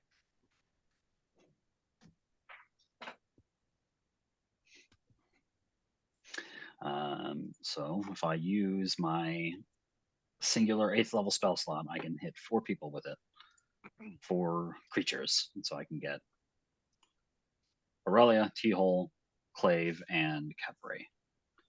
Wait a minute. I just realized something. Does banishment count as teleportation? Technically, yeah, but we're safe from that now. Did you infect Robilar? I mean, maybe. He might wait. He Almost. probably fucking made the save, though. Yeah. He was definitely at risk, but he made his save. So he is okay. I was surprised he even fucking failed the banishment save, so I assumed he was some fucking ridiculous paladin like Lucia Rossi was, so. But that might not be true though. He Well, might he not had have been. legendary saves, but he used them all on Clave's phantasmal force. Yeah. Right. You're casting banishment at 8th level? Yeah. I'm look around and make sure there's like nothing fucking barreling towards us right now. Off in the distance. That'll reach me in a minute. You Okay, don't good. see anything barreling towards you. Whether or not there are invisible dragons barreling towards you, you don't know. Right. Or about to teleport in. Right. Yeah, I mean, you guys are the ones at risk. I don't even know what's going on right now, so we don't know what's over there. Could you see any living creatures on the other side with that eye? No. For all we know, it's fucking fire. Well, that was just so yeah, that was after you landed. No, you're right. That's here. So Yeah. you can't see what's through the portal until you walk through it. You sort of fade out here and fade in there. But yeah, Clave doesn't know where it leads. It could be Yeah, that's true. home. It could be the plate of water. There is the risk, I suppose, that we're in the range of where the Pasha has traveled, and it is liquid fire. Yeah, I mean, you'd be underwater in the plane of water in like an infinite ocean. So that might not be so pleasant either.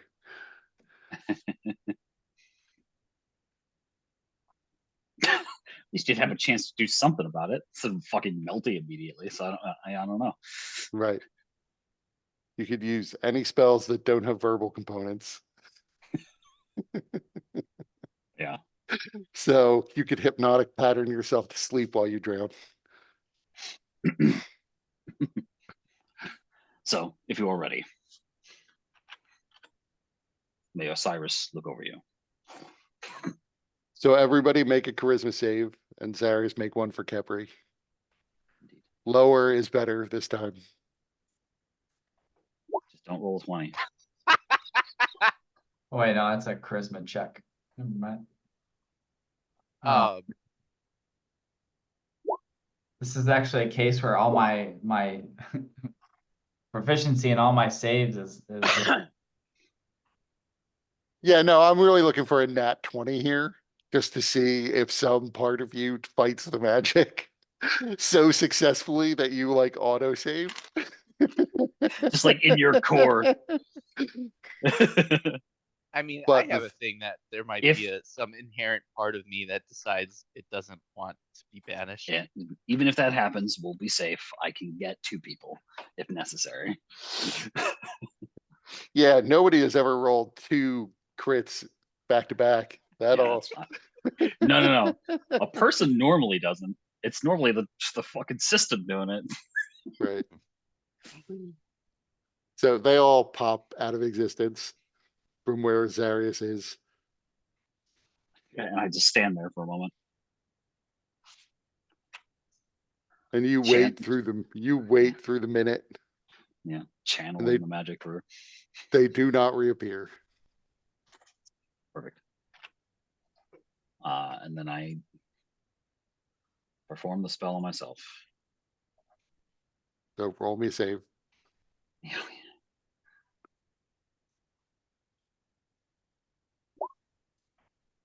So you also pop out.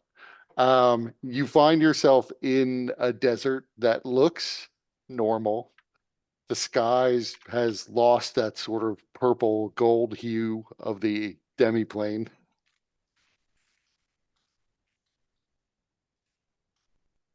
It's much hotter here, but not unbearably hot, just somewhat hotter. And the sun is setting off in the west, so it's going to be getting dark soon.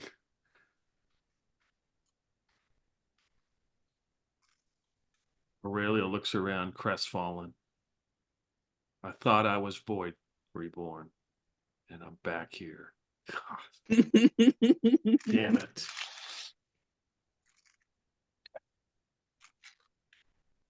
Alright, well, we should make camp. I don't have the ability to make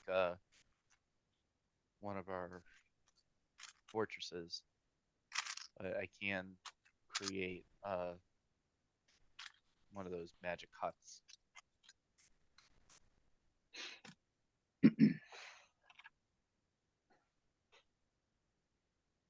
Think we can all fit in the hut? If not, be a little. Yeah, we'll off it. A I think little it says you could close. fit like fucking 10 people in there. It's like, yeah, like 8 medium creatures or something. Right? So you create a tiny hut.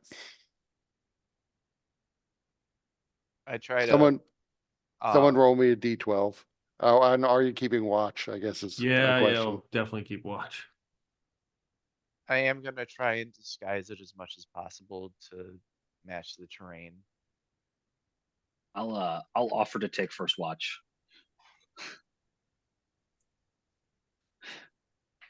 So Another someone- thing that Zarius has never done before. Someone roll me a D12. I'll do it. Who's, alright. Leave. So you all awaken the next morning. Outside the hut, you find it is bitterly cold at night. But inside the hut, it's fine. Okay, so we've had a day's rest. Yes, you have all had a long rest. So technically, we have leveled up. Yes. Okay. And without having to give a devil anything. Anything as part more, of the you mean? long rest, I'm going to unattune to the red cowl of the Arcanist and the wand of Fireball, and attune to the spear and the shield. Okay. So that means you gain the 15 temporary hit points.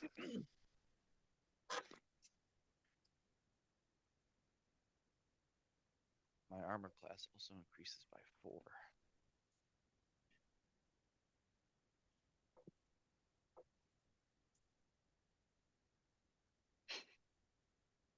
That'll be helpful. So I don't have to heal you fucking so often. Thought you were going to say, so we don't have to hear you bitch about dying. Isn't that the same thing?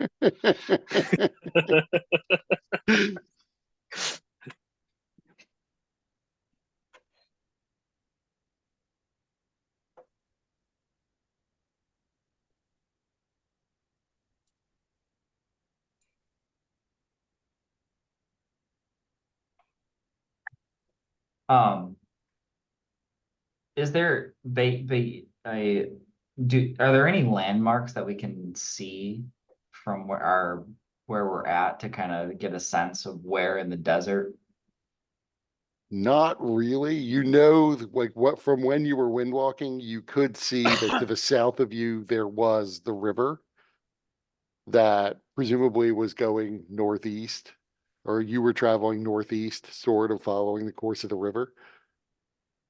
But from where you've landed, as nobody said otherwise, you are essentially just in the scrublands between where the river grasslands turn into desert.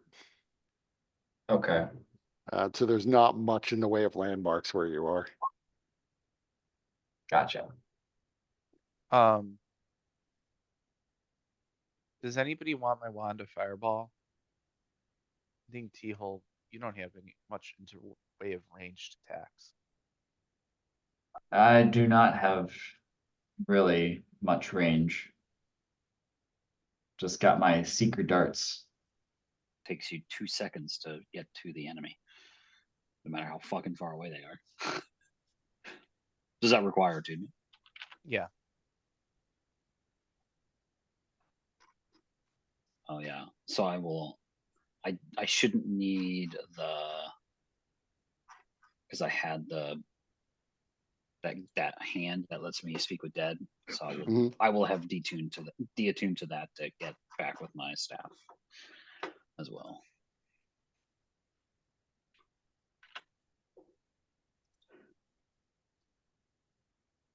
I will, well, I'll take the one to fireball.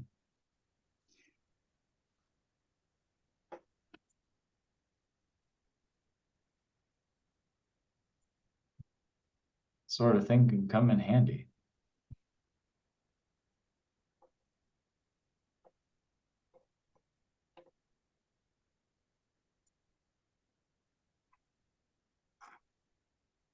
tactical sense, and I know he can't hurt me with it now. Because my shield also gives me immunity to fire.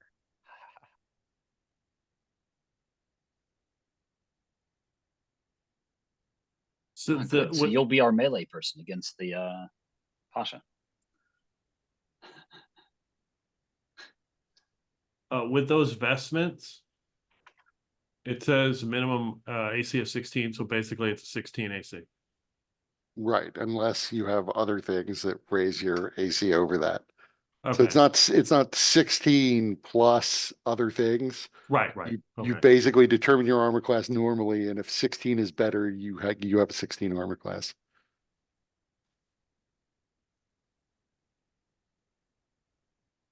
I am not gonna do that. Why is roll 20 decided it's gonna be so friggin' slow? So let's take a 5 minute break. We can figure out. I'm not sure which direction you guys are traveling after this. Sounds good. Be right back. Yep.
Are you still doing that? Are you still doing that job?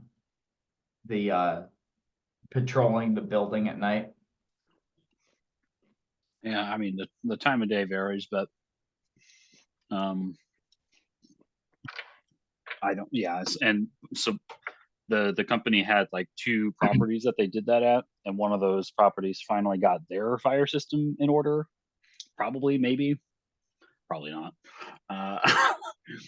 But that so that location no longer requires anybody, so it's now like reduced need for staffing at the moment. Gotcha.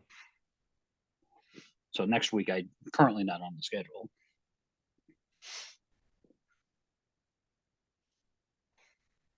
Gotcha. Hopefully whoever the fucking owner is supposed to be, like, he wants to try and set up another aspect of the company where they set up and monitor security cameras, and set up, monitor, and also like provide the backup services and shit like that or whatever for it. And so not the owner, but somebody else was talking to me about it, like, because they know that I do IT. And, as mentioned, me potentially helping them with that part of it. I'm like, Cool. great, sweet, I can get paid better then, right? No. Yeah. Yeah. I don't mind as long as you're gonna fucking pay me for it. So,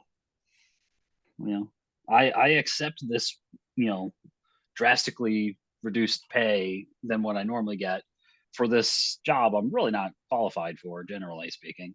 That being said, anybody is fucking qualified to go around and make sure there's no fucking fire. But still, sometimes there's more to it than that.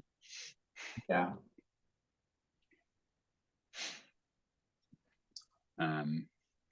Yeah, but yeah, if they're gonna actually request that I do something actually within my field, then I'm gonna say, hey, you know what? I'll definitely do it, but you definitely got to pay me. Yeah. Way Yeah. better than this. Yeah. Absolutely.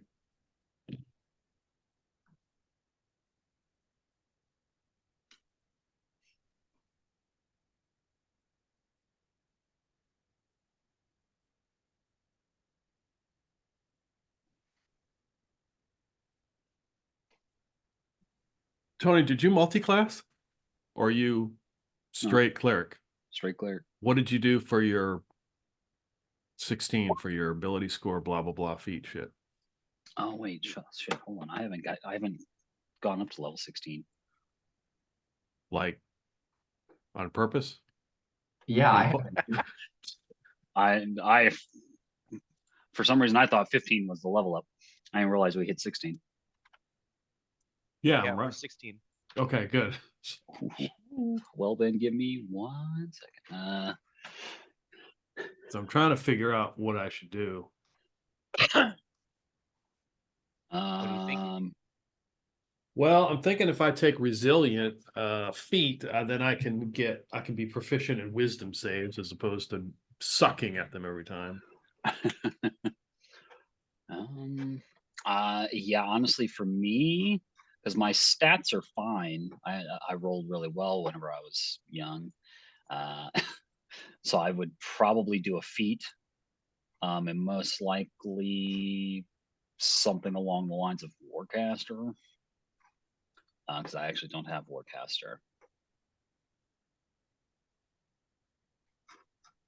Oh, is there a speed reader feat? Kind of like triple the time you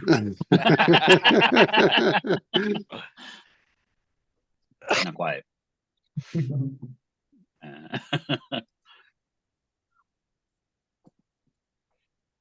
I like that. Dustin, I sent you a message, by the way. Oh, did you? I like how Baldur's Gate gave the Warcaster feat the shocking grasp cantrip. Right, because they just couldn't handle giving you access to all of your spells. that Yeah, had one exactly. target. Like It had that a was a very lot. specific one. Yeah. That was a lot to rewrite. Yeah. Yeah. A lot of potential for a fucking reaction. Or a Well, lot it's of yeah, it I would be a mean, huge list of reactions essentially. right. Well, and they would have to, I mean, they would basically have to go through and code all of their spells for all of the classes because they Mhm. never know how you're going to multi-class for which ones are really single target and count, Right. just so it could interact with this one feat Yeah. that most people might not even, won't even take in a typical playthrough.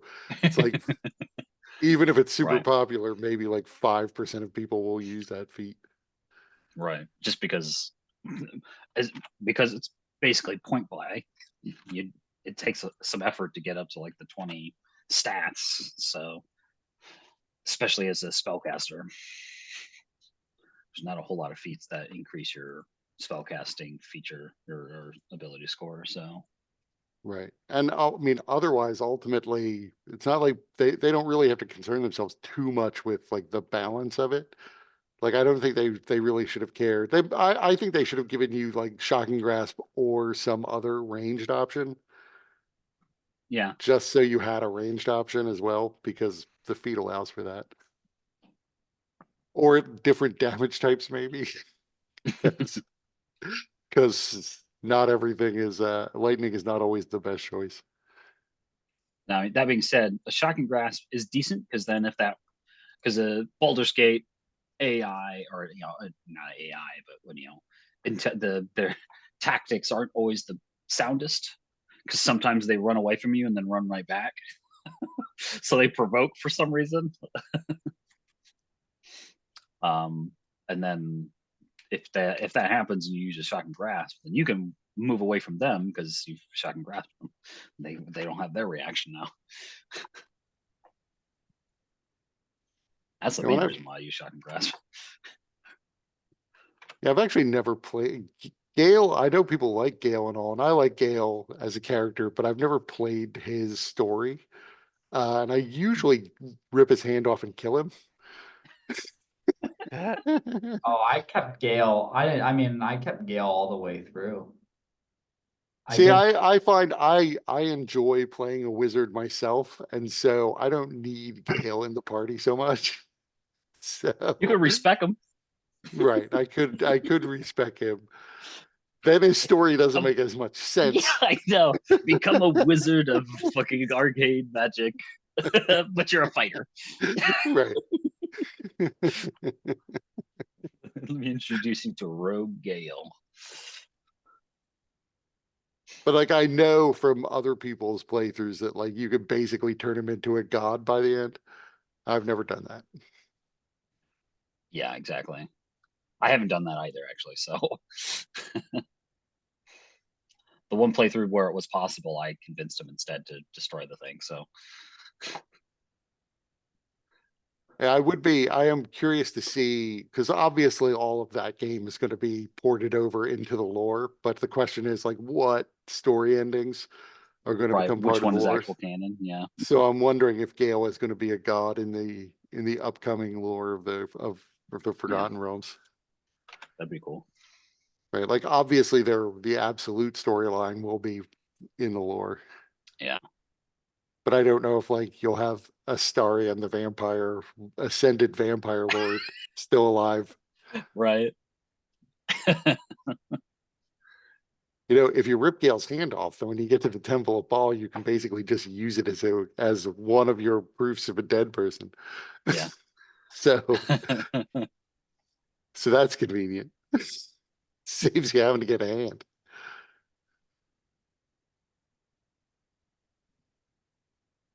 I mean, eventually you just find a bag of hands. Yeah, If you, it's a handbag.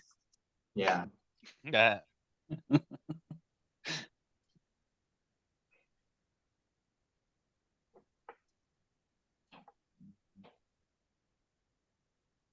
I'm starting to read through what the spear actually does, and it's pretty fucking stacked. Is it always shedding the light? Yes, there's no way to shut it off. What if you Not a- cover it? You could cover it completely. Okay. Is it just With the s- spear tip or is it the whole spear? It's the whole spear. Okay. I would probably want to do that anyways, just because I don't want to be walking around with this golden glowing spear on my back at all times. I'll wrap it in the robe of the Arcanist, so now it has a use. Since I did. Yeah. The cowl itself is probably not big enough to cover a whole spear because it's just like, down to here. Oh, I thought it was kind of like a cape. Like No, when I it's think more like cowl, yeah, it's not cowl and cape are different things. oh, Batman has both. I Yeah.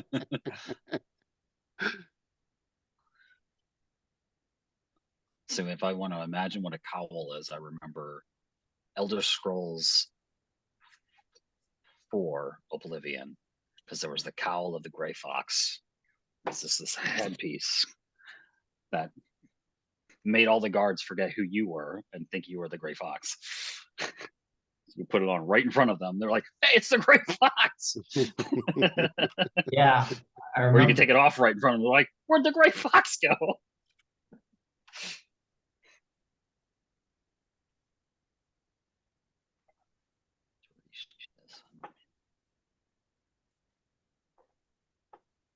I hadn't actually done the leveling, so I'm still actually, there's either Warcaster or maybe it might be interesting to do the meta magic adept. So I can get some sorcery points and meta magic features. It'd be funny, but I don't know what I would use it with. So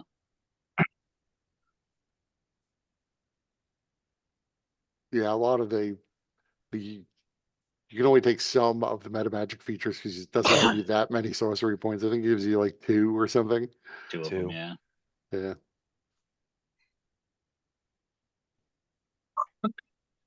I mean, subtle spell and distance spell are fun. They're relatively Twin, low cost. a twin spell. twin spell you usually need to pay number of sorcery points equal to the level of the spell Yeah, that you're twinning. twin Point a of second clarification level. with the spear. Hmm. When you chuck it, does it come back? It does not. Okay. Throwing it is a risky move sometimes. Do you think I could find a bungee long enough for it? Attach a chain to it so it drags you along.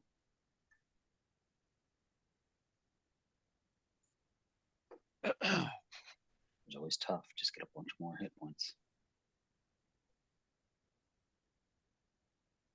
Yeah, I think I'll probably get Warcaster. I feel like it's probably the best bet for me. There's been a number of times in this game where I've like, man, it'd be really helpful if I had Warcaster right now. This guy's trying to run away from me. Halt! Use the command spell to tell them to stop.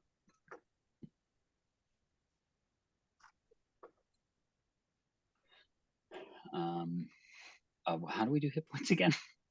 Just Max. max hit points. Max hit points.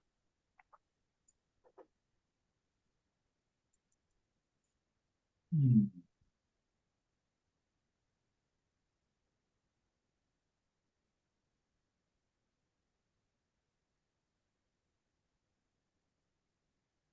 Closing in on 200 hit points.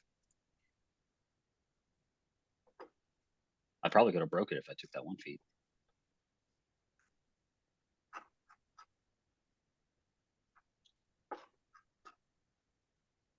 Is that all we get at level 16?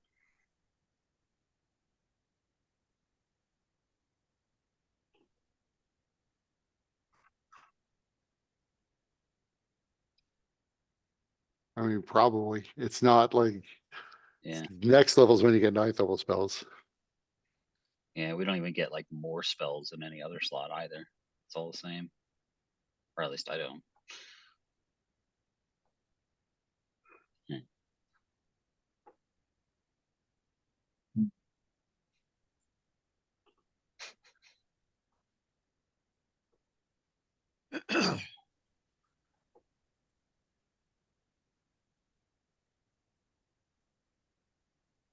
So are people still leveling up? Yes, I'm good. I'm I good. leveled up by but 4 years. I can just choose the feat or the ability scores later. I don't need to hold up the game for that. What'd you go with, Peter, for your feet? You do resilient? Yeah, I do resilient. I think that's my best bet.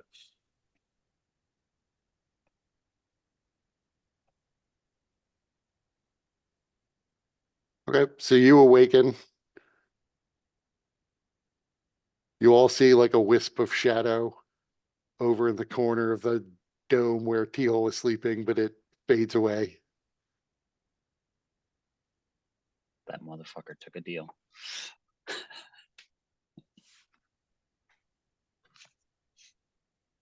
Capri looks around soulless.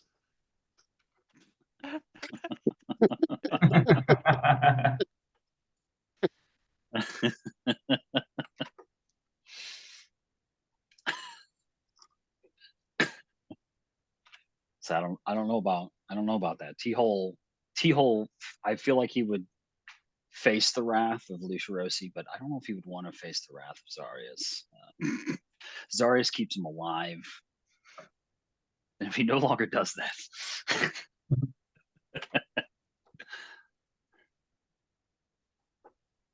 I mean, if Capri had thought about it, she might have realized maybe she could have wished uh Remphaelis out of her undead state.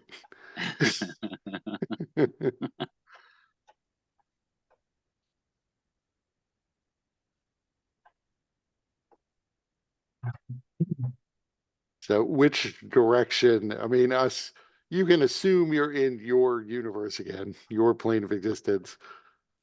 But the question is, which direction do you want to move?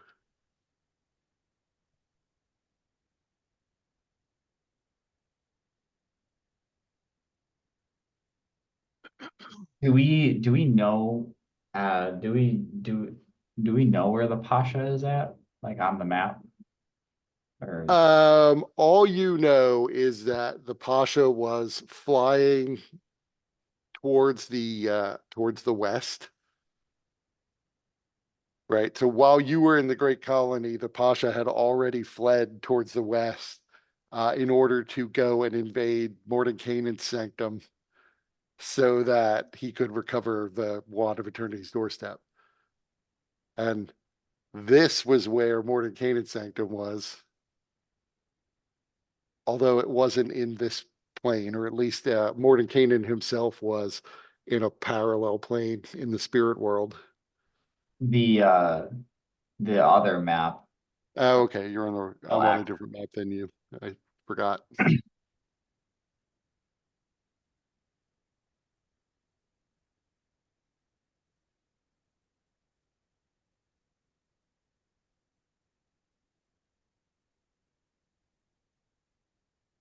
um, presumably we would have to go northeast at least. Yeah, something approximating northeast as near as you can guess from your knowledge of the map.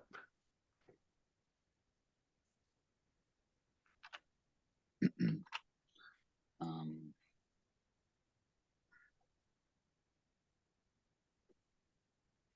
so here I don't know if you'll be cool with it or not, but I had prepared locate object. Now I know that's normally only within 1,000 feet, but you know I got these action points, right?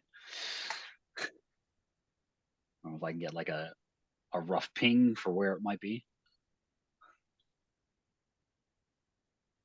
We see locate object. Display.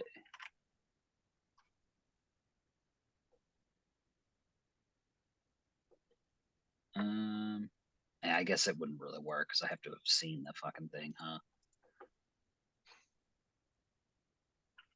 Yeah, okay.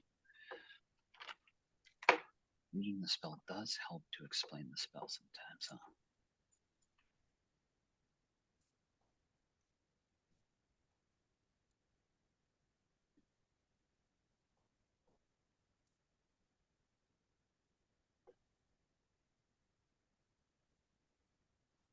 That is less useful then. I mean, so you have in fact seen a picture of it. Does that count? So I would give you, because the book of the Wand of Eternity's Doorstep had a picture of the wand itself.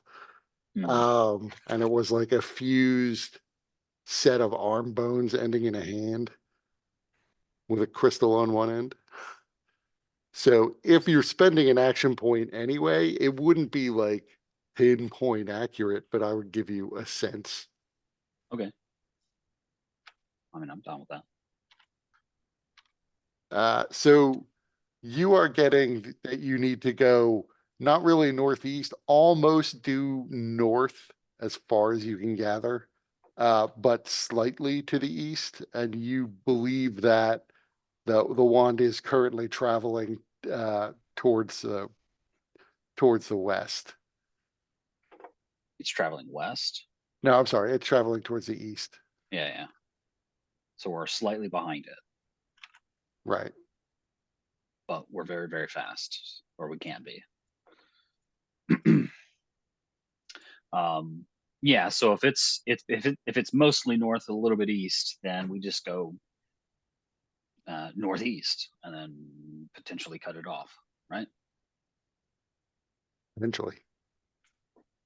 At the very least, we should see fucking something moving at some point. Eventually, hopefully. That being said, it's a big, vast desert, so and that we don't know if the Pasha needs to fucking rest. It's an elemental, so probably immune to exhaustion bullshit. So you just keep running. Well, shall I turn us into wispy clouds? Yes. You do notice as you're getting ready, as you emerge from the hut, it is pretty early in the morning. The sun is barely up at this point. It's also summer has basically ended now. It is early fall, but it is still blazingly hot outside, hotter than Zarius you would expect in the desert. The weather is apparently unseasonably warm. There's a massive fucking fire elemental running around the place. That makes sense. So I'm you surprised cast. it was cool at night still. I figured it would still be pretty warm. Yeah, but I'll cast the window. And as you rise up into the air, now that you're in this plane, gaining altitude, you realize that in front of you there is, as appears on the map, vast sheets of just molten and semi-molten rock, some of which has cooled enough to become black on the surface of it, but is still probably blazing hot to the touch. In the far north, you see just the sheets of cloud that the giants were using to cover the land. You don't see that here, except off in the very far distance, and also again to the north. Although the clouds in the north look very different than the storm clouds you saw in the eastern portion over the warmlands. The clouds in the north look black and streaked with red, almost like themselves, or they're more like a cloud of just burning fire itself. And it seems as if it extends almost all the way across the horizon in every direction. So you would realize if you were to fly across the lava fields, you may or may not find a place to land that is, free from fire damage for those of you not immune to fire damage. And even flying over them may inflict fire damage on you while you're in cloud form, because cloud form isn't immune to damage. What about resistant to fire? That might half the damage. Eh, understood. Even the hot bits are still hot. Got it.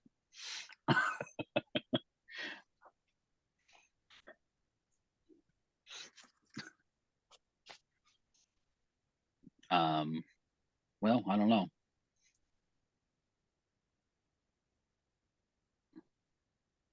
But you're all in cloud form now, so you'll have to speak through Clave's telepathic link if he's providing one. I am. I was just thinking Clave might be, I'm immune to fire, so let's go. Yeah, I'm ready. It is a hurdle for the rest of us. Alright, so, I mean, obviously, if we are about to fight an elemental, we need to have some way to actually fight it without harming you, since I have a mute. So how can we acquire at least resistance, if not total immunity to fire for everyone? I can ask for some divine intervention. Well, yeah, why not? It's been a minute since your god answered. I've done it a couple times and not succeeded. So, um, so I will beseech my God, hopefully for the last time, for protection from the fires, so that we might rid the world of this evil.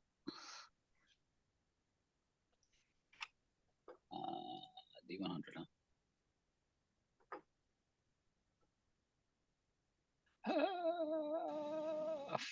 Fuck you. I did not make it.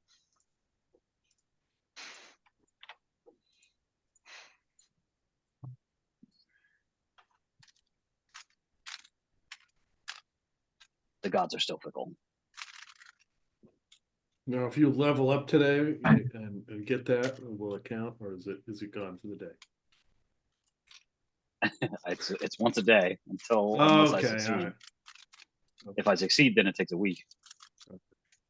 I mean, If we can get to level 20 and you could level, yeah. by tomorrow, then it's always a success. Oh, okay. Yeah. Someone look for a forest with like a spawn point for boars.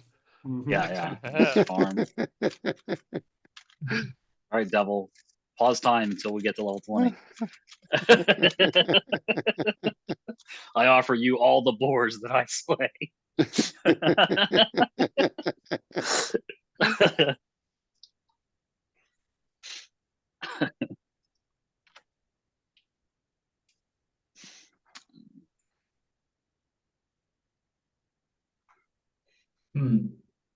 Is there any,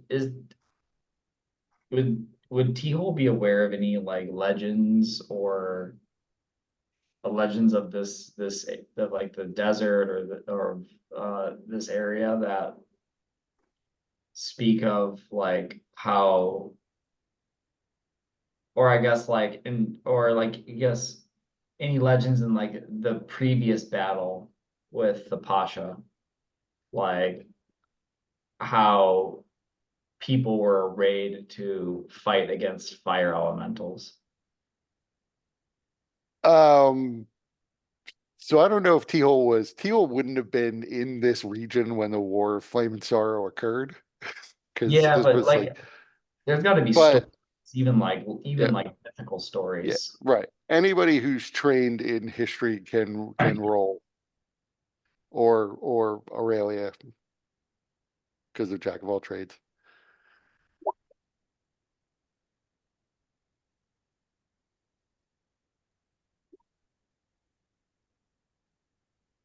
Aurelia was in a mirror at that point, so Yeah, I mean, so history wasn't my she strong suit.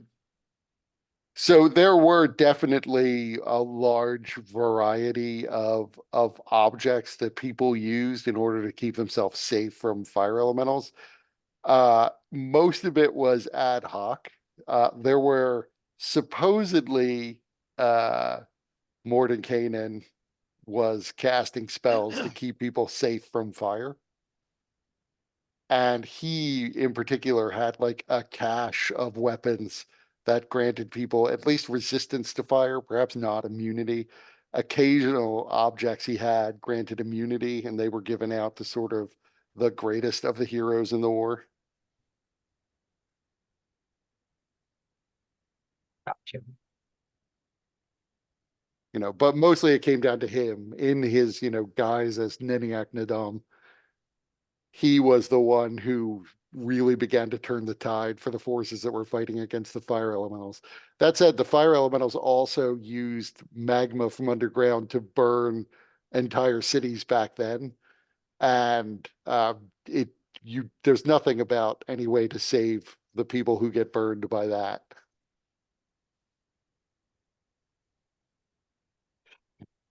So as far as Mordenkainen took back most of the items that he doled out at the time.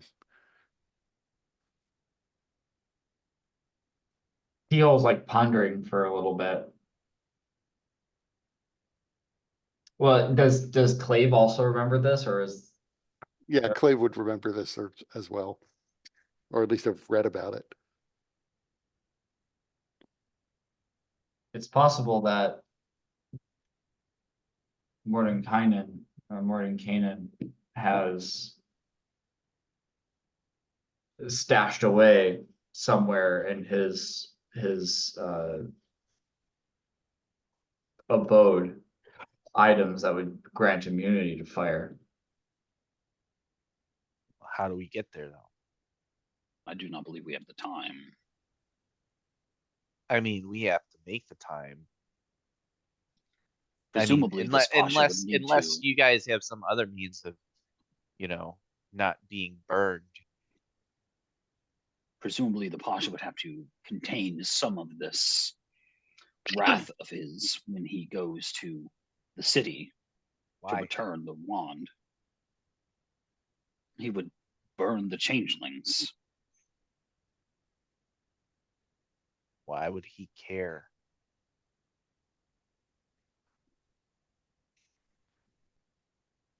I suppose maybe he doesn't, but those he is working with might.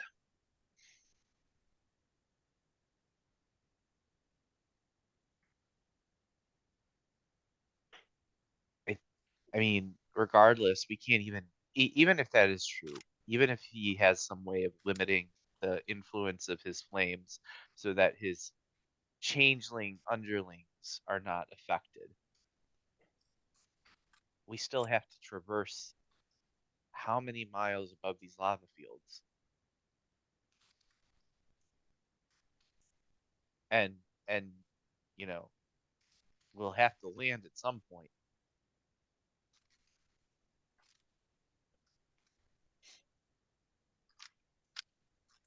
Suggestions? Uh, get the shit from Mordenkainen.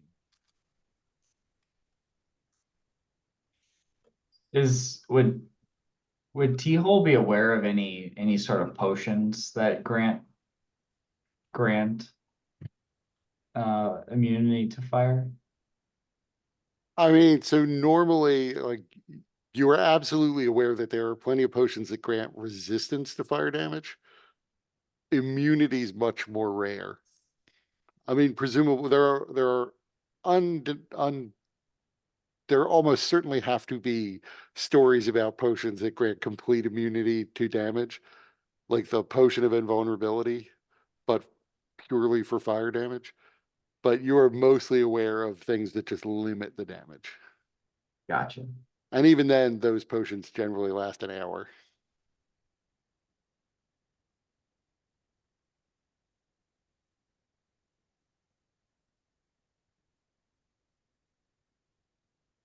Zarius, what if you were to use your clairvoyance to maybe try to find the cache, and then Aurelia can attempt to teleport us.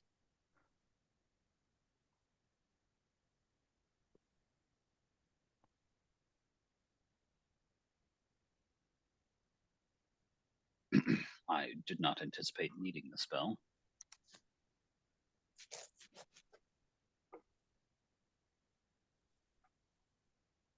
Some effort would need to be taken to reacquire it for the day.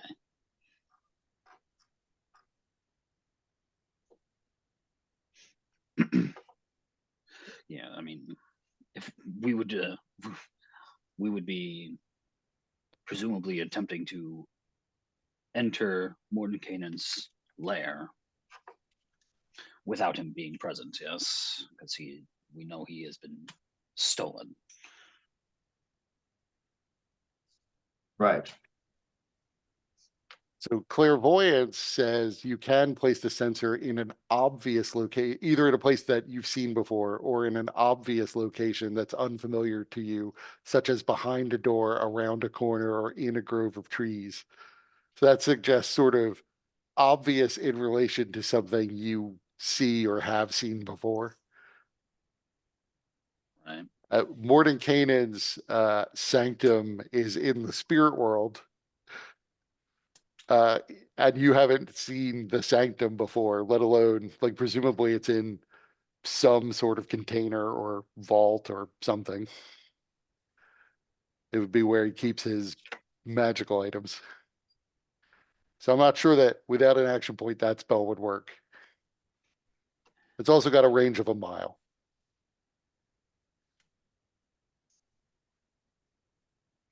So this is more of a scrying situation than clairvoyance. And if only we had that mirror. Oh, scrying. Well, we have my spyglass. Oh, that's true. That's true. Okay, so yeah, when I said clairvoyance, I meant scrying. And that's a creature. Let's see what it says You could about do a place locations. too, yeah, but I think you have to be somewhat familiar with it. Again, I don't have that spell prepared. Yeah, either, it's, you can choose a location you've seen before as the target of the spell.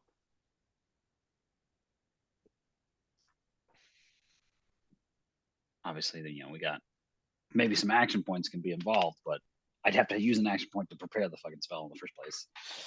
Or maybe I could use the action point to just cast it, but I mean, I reminded Aurelia earlier, so I'll remind everyone else. Aurelia did learn how to cross into the spirit world when you were meeting with the Southern Sage. right, Yeah, I was reading that, it's helpful. but I don't know where the fortress is, right? I just know how to get there. I mean, I know how to get to the spirit world. Right. You know how to get to the spirit world. You also know basically where the fortress is. Because you know it has an analog on this plane. So it is another parallel demi-plane. We might be able to just teleport. Well, I can mean, Aurelia bring others into the spirit world? Yes.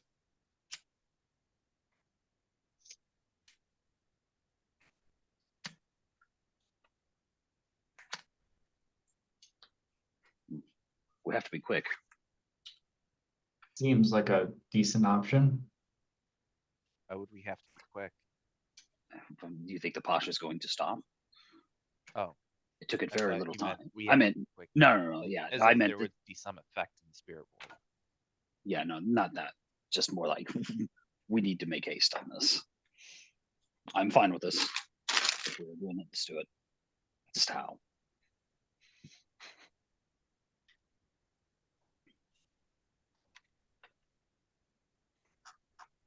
That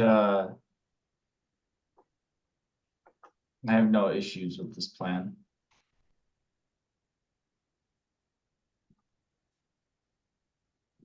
Okay. So like that spell, the locate object one, it lasts for 10 minutes. So like if I'm kind of like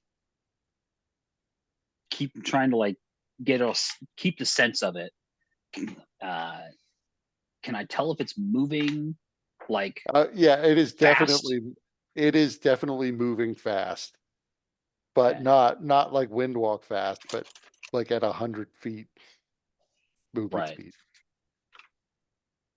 Yeah, I mean, because I was a little curious, like, if I can tell how fast it's going, but like, in the whole sense of like, a mountain far away barely looks like it's moving, but something close by looks like it's moving very quickly. Mhm. Can I tell how far away it is from us?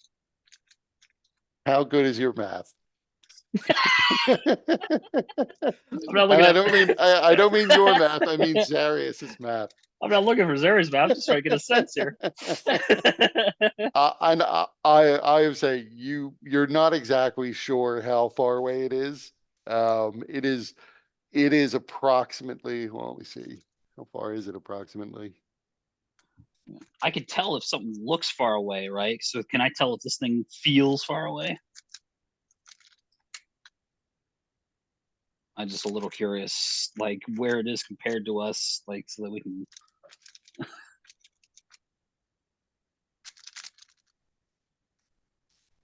I mean, really, all we It, need to know is what is the airspeed velocity of an unladen swallow. yeah, you would guess it's probably like 170 to 200 miles away, something in that range. We could make it there. We could make it there right now, basically. It wouldn't take us that long to get there. As is. I don't know where we are on the map, of course, but Right, and you only have a vague sense of where it is, and you see yeah, this cloud of fire. At least when you got into the air, you saw there is a cloud of fire, roughly in not only in that location but covering most of the north. Uh, so you would have to, at some point in cloud form, fly into the fire cloud, presumably, to find this creature who may be flying. that's a lot of assumptions. Right. So, but if he's flying, I don't know how you attack him without landing. The Pasha, if he's in the I mean, clouds. you did hear that he had some sort of that he was traveling in some sort of flying palace. That doesn't necessarily mean the palace itself won't be on fire, but it will be in this fire cloud probably because he doesn't care about the fire. Yeah, yeah. Okay, okay. Yeah, we definitely need to get into we need some fire immunity for the rest of us. So, how would we get? Because if we're quick about it, we should be able to make it at least. If not today, tomorrow probably. I know again he's moving fast, but hoping that we can.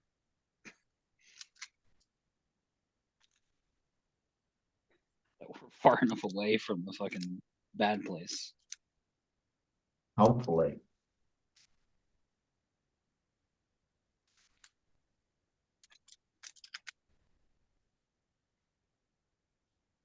So is the plan to fly to Mordenkainen's then? Unless we could teleport there somehow. Well, are we gonna go to the spirit realm first?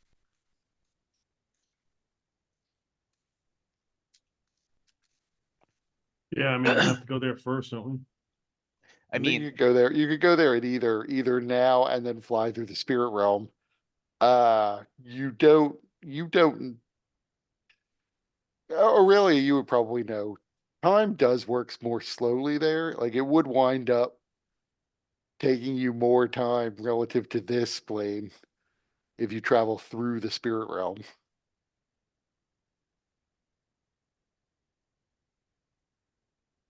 More time. Right. Like if Well, if it takes you 2 days to fly to where Mordenkainen is, and you flew for 2 days through the spirit realm, and then you immediately came back to this plane, you'd find that roughly 8 days would have passed here. yeah, so So we it's need a to, it's a 4-to-1 ratio. So if you were trying to save time here, your best bet is to actually fly to Mordenkainen's first and then go to the spirit realm when you're closer to Mordenkainen's.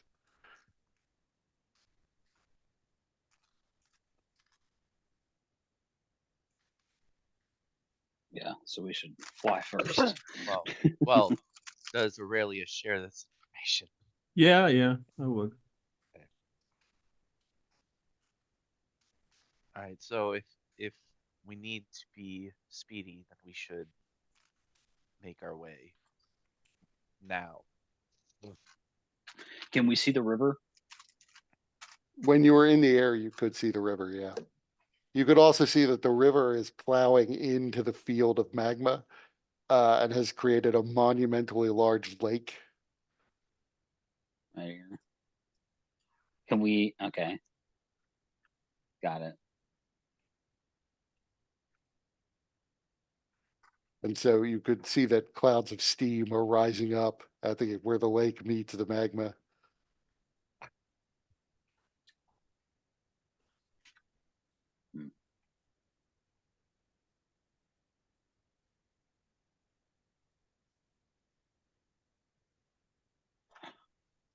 No, I mean, let's. The Mordenkainen's was the lost city of Tarsus or something like that, That's around it. there, right? Yeah. So the lost city of, according to the Southern Sage, the lost city of Tarsus is where Mordenkainen basically held sway, at least before he was captured. But that's just a ruin now that used to be in service to the tomb of Amun-Ra. Right. But he basically had a version of it in the spirit realm that he So lorded over. that's where we need to fly to. We could see Right. the river. It means we know we need to go west northwest, probably mostly Right. west, till we start seeing the pyramids. Right. We have a Right. path. Right. It will be, it is relatively easy to find because the pyramids are pretty noticeable from a pretty long distance out. Right. Although the pyramids on the map are not to scale. They're not quite that big. 100 miles Damn. across. Holy shit. That's our pyramids. Talk Magic. about monolith. Star This is Destroyer. the worst life as a slave ever is building these pyramids. Let's move. So in your windwalk form, you begin to travel. And the day ends and you haven't seen any pyramids. So you're not sure how close or far away you are, but the 8 hours elapses. Okay. You're in pretty much deep desert now. You do realize like the magma is not advancing in the way it was before. But you're getting much, much closer to the firestorm to the north. And that just appears from your point of view, you can't tell where that begins or ends. It still seems to stretch from horizon to horizon.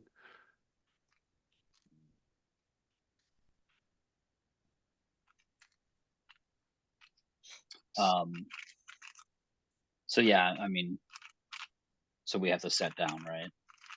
Right. Your spell's going to end. Should we potentially, perhaps notify someone that we know who could attempt to waylay the Pasha? Who do we know that could do such a thing? The Empire. Mhm. The Empire? They had a presence.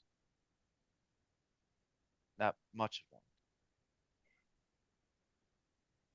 But some of their more powerful entities were here, and they would surely be capable of teleportation as well.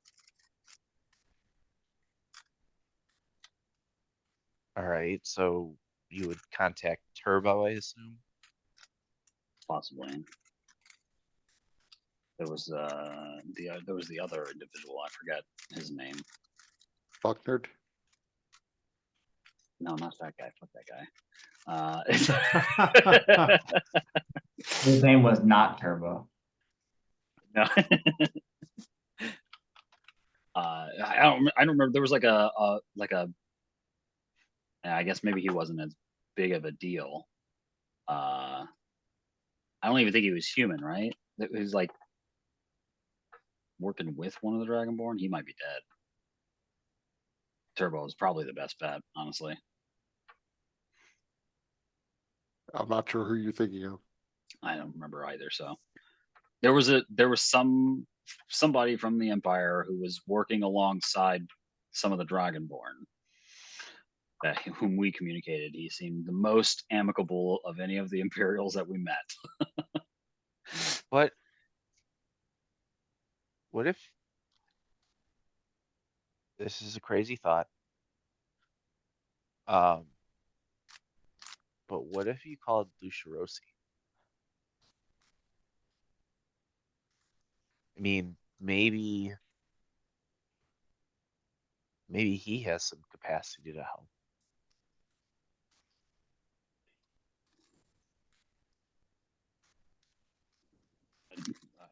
I could potentially reach out, but I don't know if he is capable of.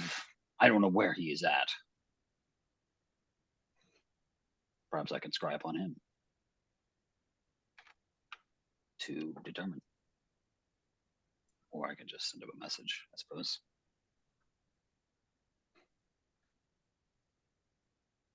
This is I mean, he was the Colossus.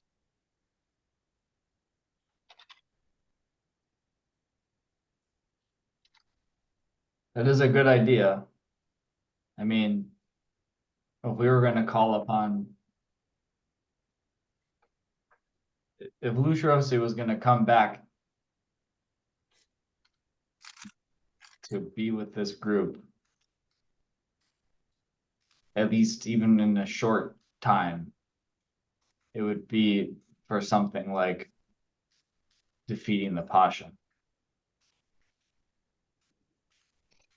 My ultimate goal is to slow him down. Buy us any amount more time.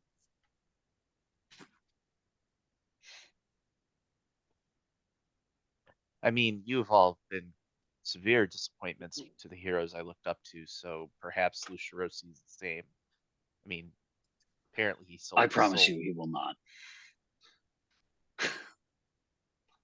He will What do you surely live mean? up to your expectations.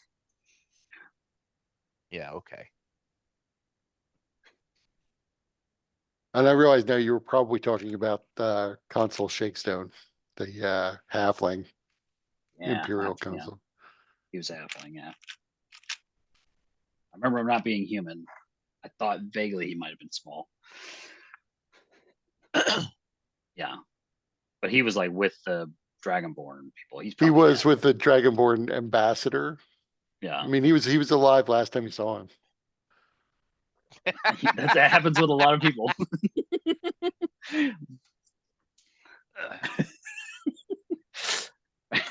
So yeah, because I assume we're probably still walking a bit before we rest for the day.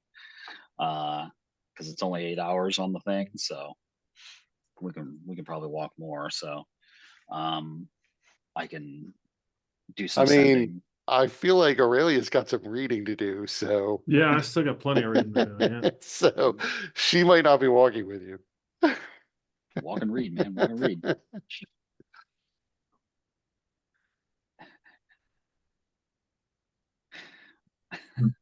I mean, Teal wouldn't see the reason to walk if we could just use that time to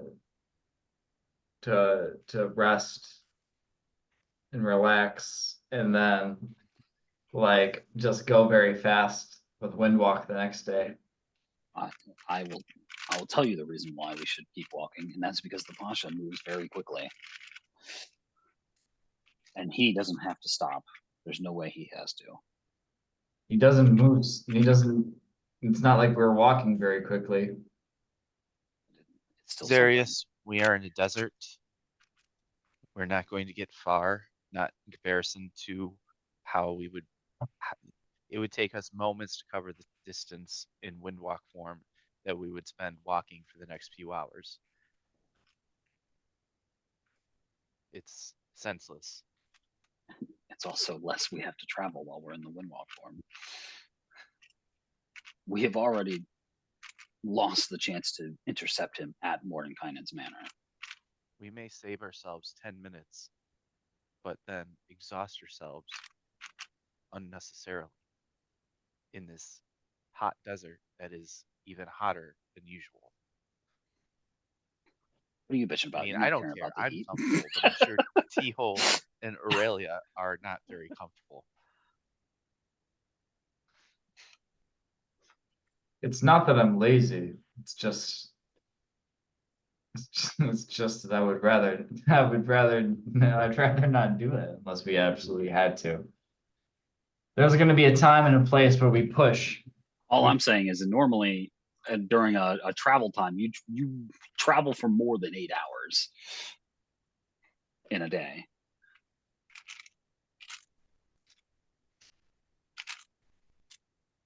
But the tiny hut's air conditioned. It doesn't even have to be the tiny hut anymore. I hear you. I mean, we normally do longer stints, but in this case, I don't think it makes sense to go longer than to travel outside the windwalk form duration. Just because the amount of, to Clave's point, the amount of distance we're gonna gain is gonna be An small. amount of distance gained. It's gonna be small change compared to just being able to just bridge it the next day. I'm just saying it would not need to be bridged. It would actually save us time and travel and distance in a situation where we literally are trying to save the world.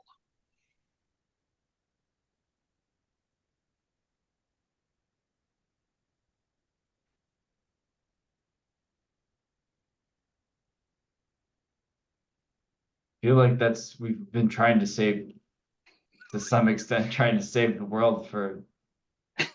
And we've Oh. been too slow many times. It was in the prophecies. We have missed several of them. What happens when T-Hole or Aurelia fall to exhaustion and have to spend that much more time recovering? I can help with this. Yes. Yes, and then you're that much less prepared for later. You're behaving like we haven't been doing this for weeks. I'm just saying, with the amount of distance that Windwalk allows us to cover, the menial amount of distance that we would be saving ourselves maybe 30 minutes. And while 30 minutes could be a lot when it comes to saving the world,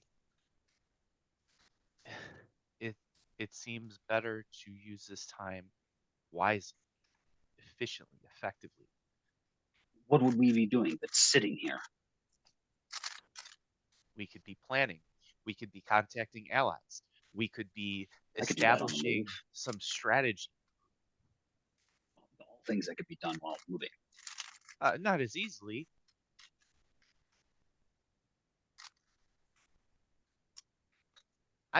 Maybe it's because you are used to walking in desert sand. This is a first for me. It is not easy, nor is it pleasant. Sand is everywhere.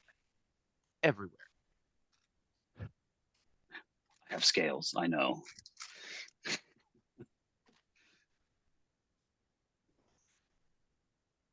coarse and rough and it gets everywhere.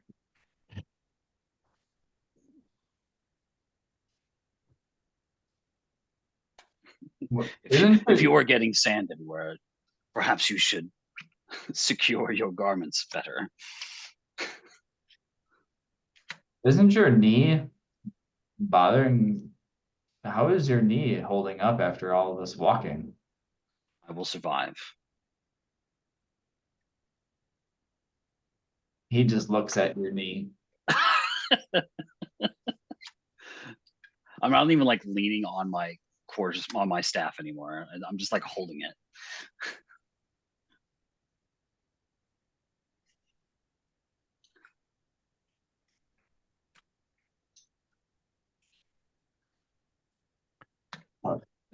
Let's make camp. Rest. Darius, you are outvoted here, it seems. We have a lot of things that we can do, and we would do them more easily if we were not trekking through a hot desert.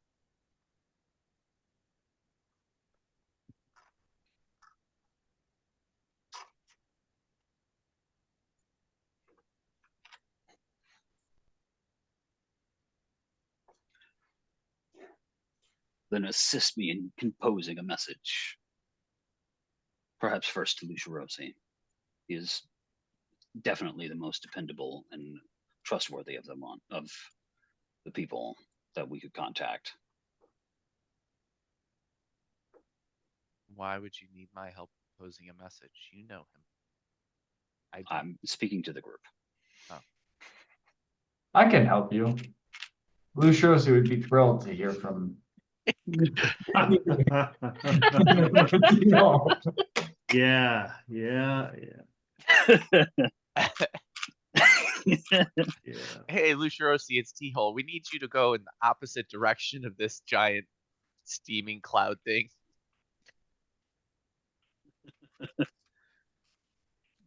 So You have to use reverse psychology on him. Whatever you do, don't go there. Again, T-Hole, how's it going? Did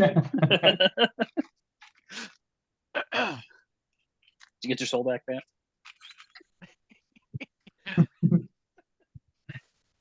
have you died yet? No, it's good. Nice. Us neither.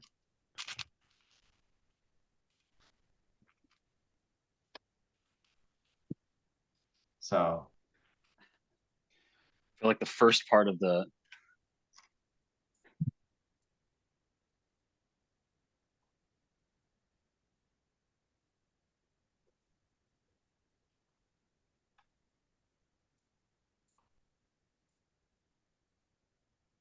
okay. So I assume you're setting a watch again. Is Clave building a fortress?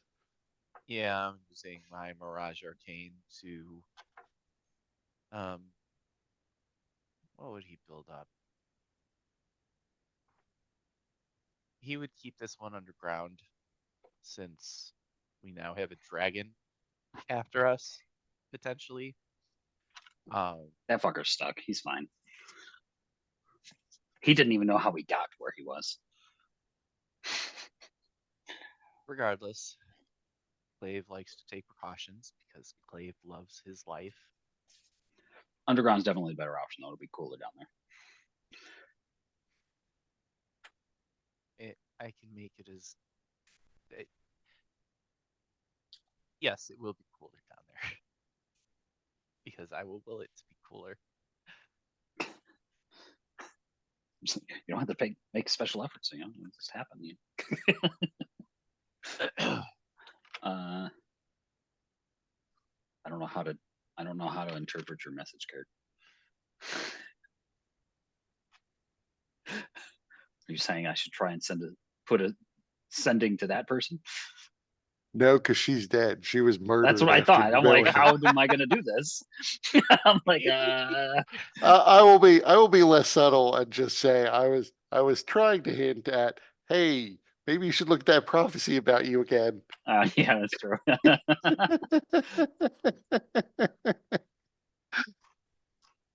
Yeah, I had been looking at it like a few sessions ago, but then I mean, I don't know if Maybe it's going to help you too much, but I gotta fucking find it again. Hold on. It's got its own little folder, I think. Yeah, I remember I there don't being know a where- thing. I just gotta fucking find it. There was like a prophecies and visions folder. Visions, prophecies, myths, and legends. I can Was find it it. I'll towards the just top? post or- it. It's hard to say because it's Oh, only I have yours a is different. Yeah, yeah, I have a Yeah. bunch of folders that you can't see, yeah. but I just shared it again, so it Yep. should have popped up.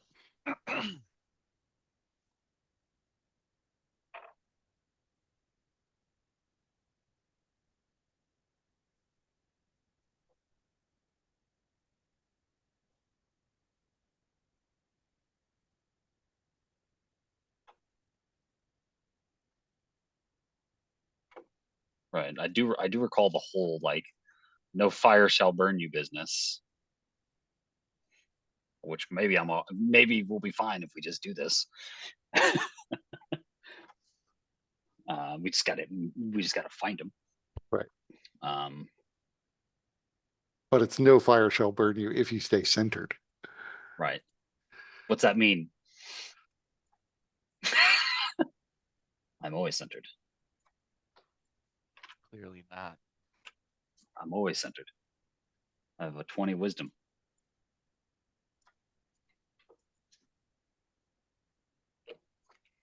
So are you setting up a watch inside your underground gold fortress? Um, so there would be a kind of bubble similar to a Leomon's tiny hut. That could be like an observation port that will still blend in with, the rest of the terrain, but somebody could sit there and kind of look out in 360-degree direction. But not Clave. Clave is gonna go relax in the tub.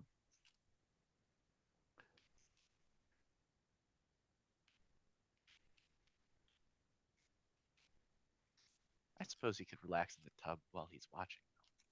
He could always make that. So yeah, he'll take first watch then.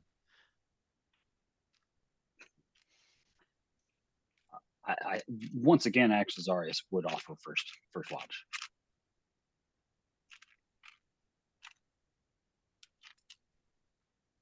Nah, Clave wants first watch. Okay.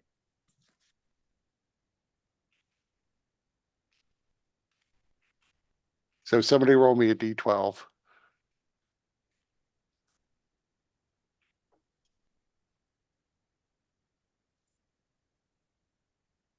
I got this. You got this. No, actually, the night passes and you don't notice anything. I'm gonna read.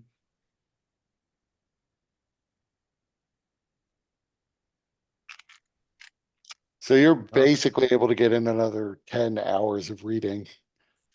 Well, let's call it 9 because of like just normal setup stuff, and then 8 Okay. hours of sleep. Or sorry, 6 hours of sleep.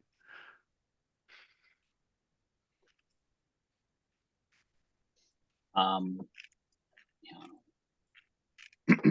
I suppose Zarius might take some time and just sort of pray on the prophecy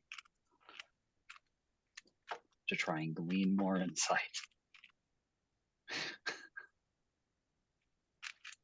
Are you praying and spending an action point, or are you just praying?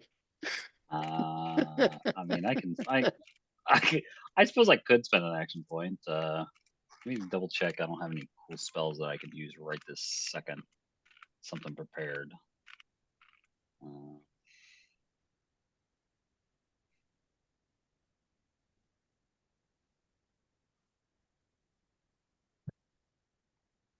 No, I do not.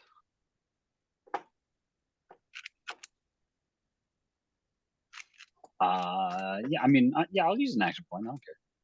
Seems fine. Okay. I send you another message.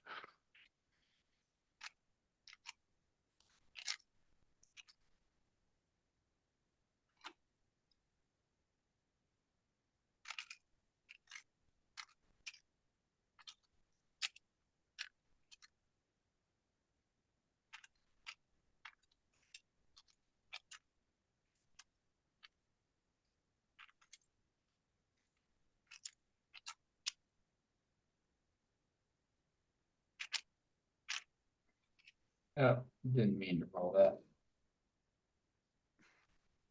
T-holes testing the infrastructure.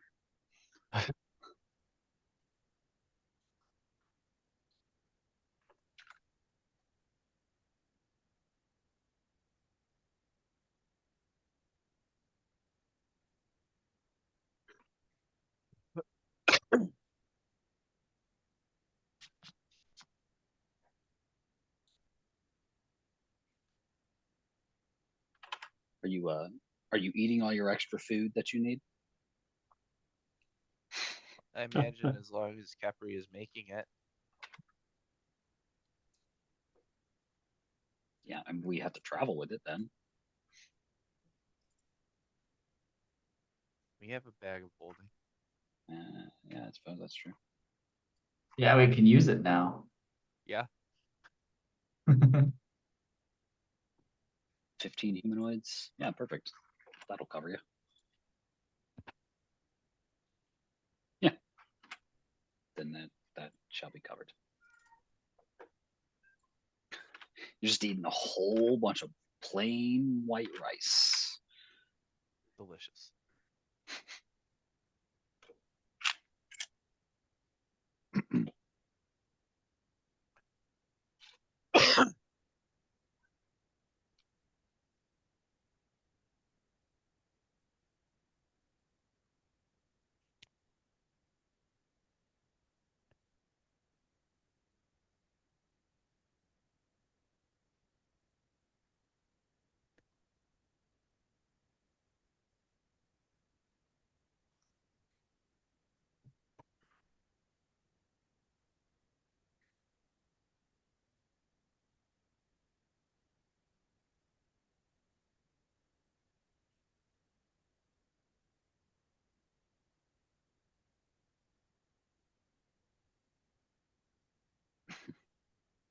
Hmm. Okay.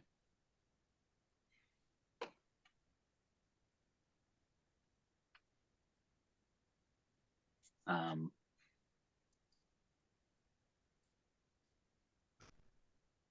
sure. So this fortress that we know that the Pasha travels within. What? The fortress that the Pasha travels within. If we could somehow teleport to the center of it, that would be exactly what we need.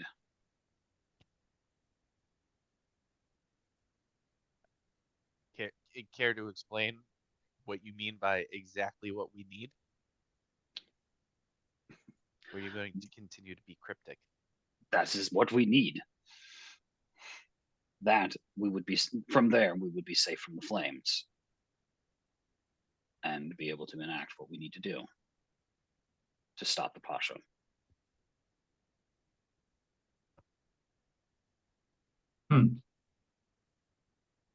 Why would that be the one place where people don't get burned?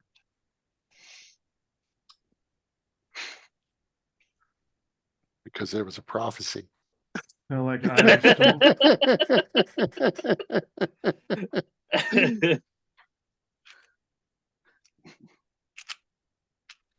I mean, this is what Zarius has come up with, preying on that prophecy and spending an action point, is that the reference to not being burned if you are centered means you find a way to get to the center of this palace that was flying through the firestorm.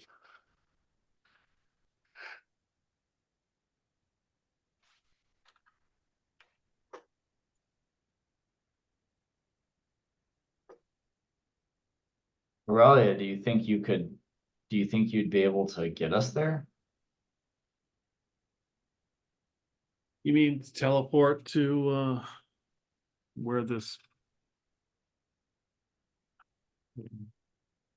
Pasha is? always a chance.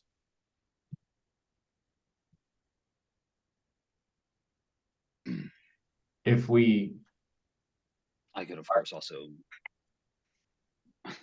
call upon my deity and attempt to get his hand within it, within our travels, to bring us directly there. Right. I mean, for Peter's benefit, I would say this is definitely you only have a description. Yeah, Mhm. yeah. With the description, can we scry on it?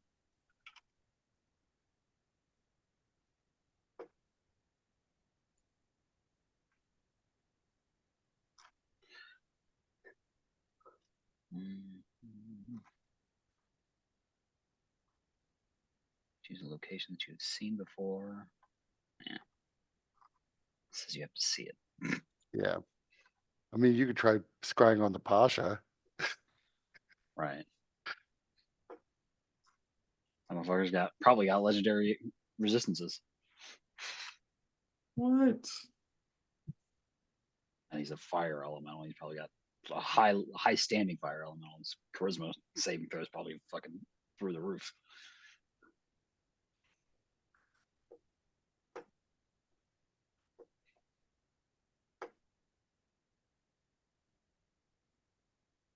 But yeah, divine intervention, that could also get you there.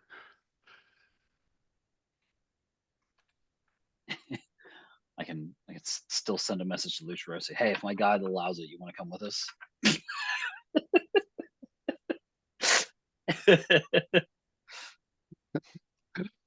I hadn't considered that. Like, what if your request to your god is bring Lucirosi here now?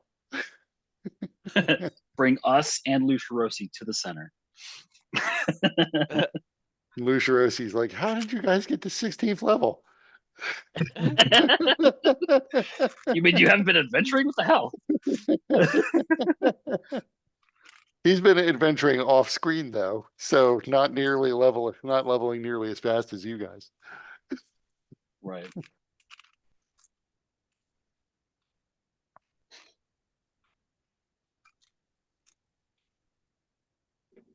Well, if you're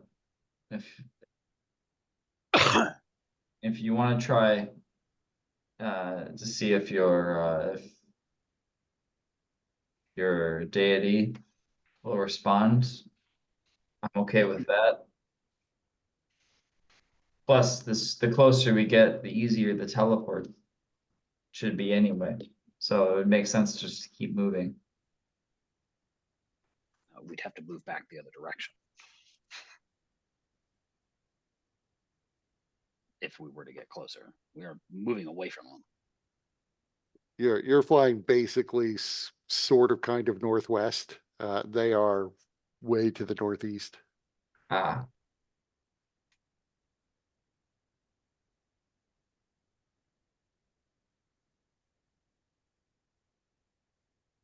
You know, the other way is to actually just continue on and get the items from Mordenkainen's sanctum, and then you can fly through the firestorm directly. Right. And then and then we'll still have the prophecy still stands if some shit happens.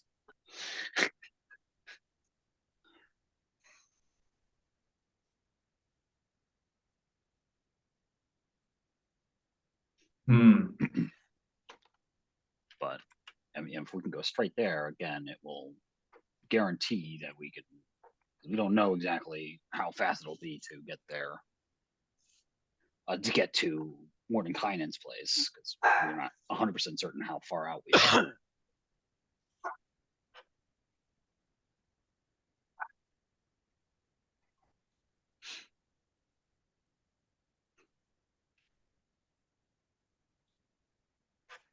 And I still haven't sent any sending, by the way, but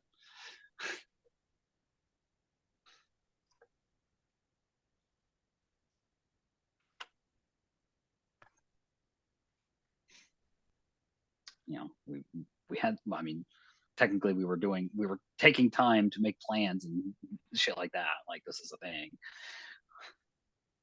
Because I don't think we actually would have fallen asleep right away. It had only been like 8 hours. yeah.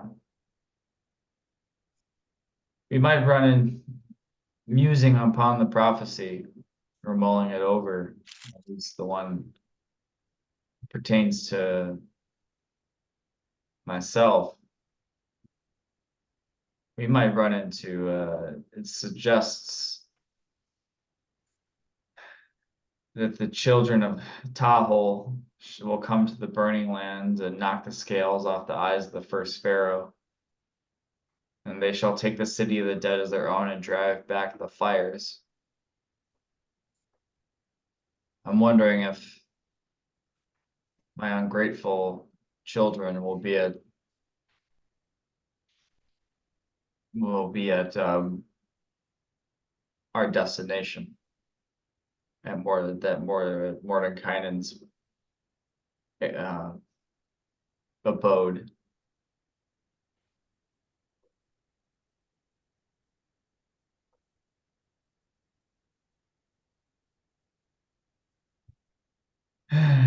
Who was the first pharaoh? Deal. Tahoe. But a much former incarnation of myself. Who looked exactly like your current incarnation. But you don't have scales.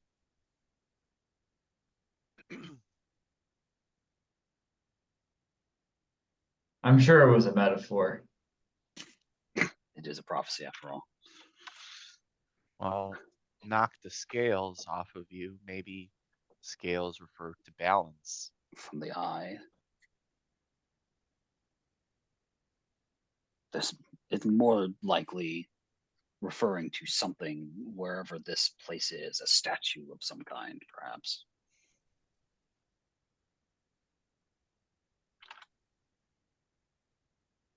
If the center, if one must stay centered to not be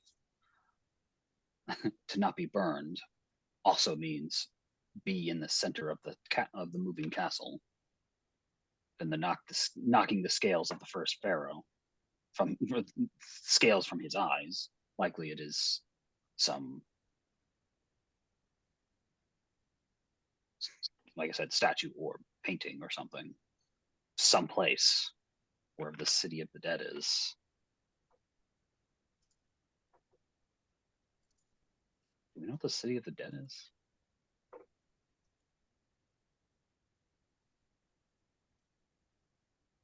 You're not sure what the city of the dead refers to. But it might refer to the to Mordenkainen's little fiefdom. Right. Well, because we know that Mordenkainen took up residence in the city of the dead. So An old enemy, a friend, and an old ally and enemy. It's likely already happened, whatever it is. It could be that Well, Mordenkainen. Zarius, are you going to be sending messages to the Empire or Lushrosi or anybody? It might be a good idea still.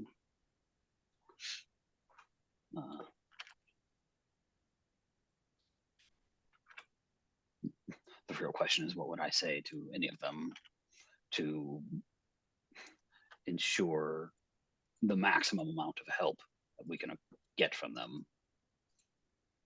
I have Well, you could tell Turbo that the Wand of Eternity's doorstep is in that big floating castle.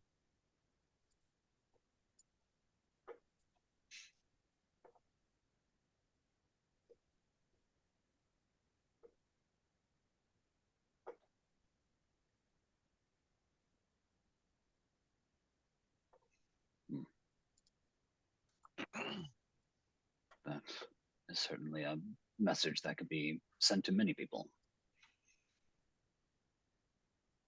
Well, then why don't Twin spell. Twin spell. That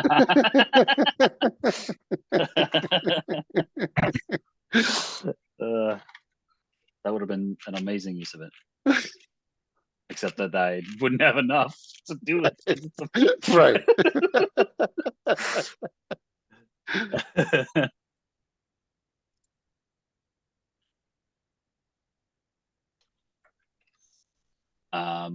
Yeah, so I can do that.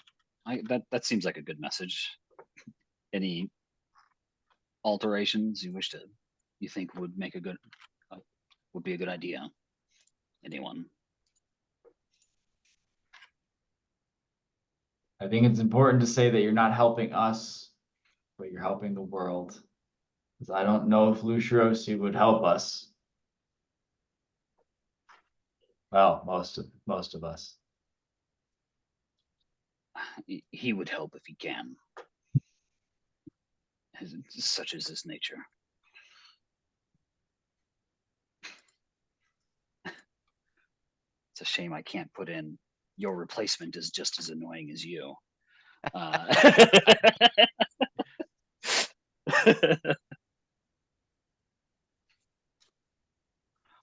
see if I can tack it on to the end of his.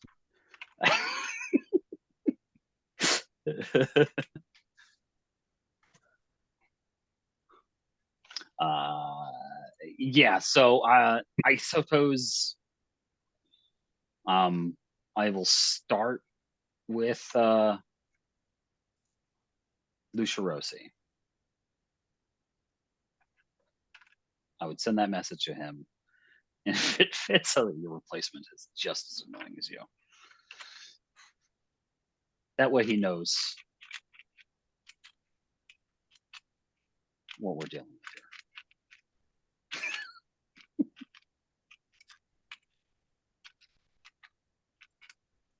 here. So you definitely, so what specifically are you sending to him? The message The there. one T-holes put Yeah. up?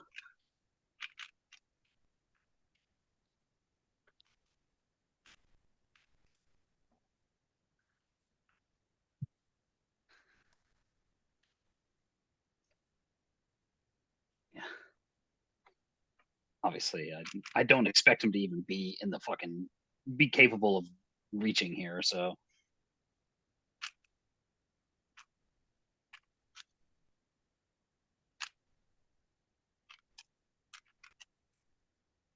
in time to make a difference, that is.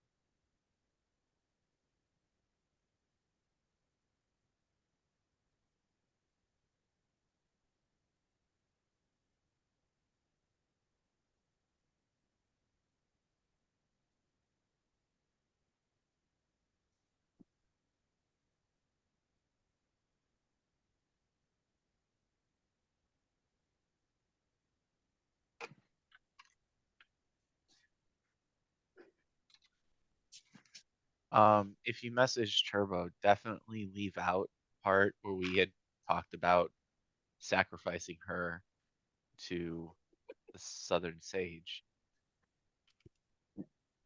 Yeah, leave that part out. Don't waste your 25 words on that.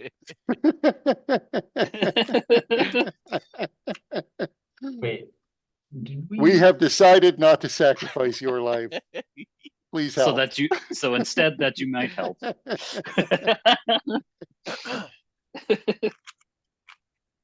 Yeah, I don't know why I would tell her that.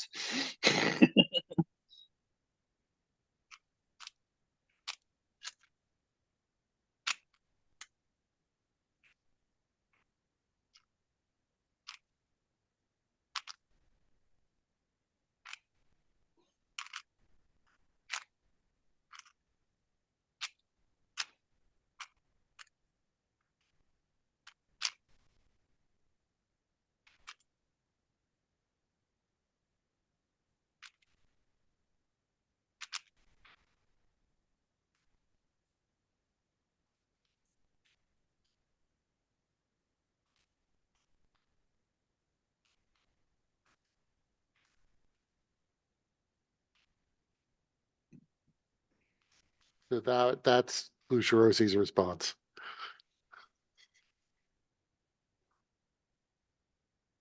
I really hope it's something like get bent.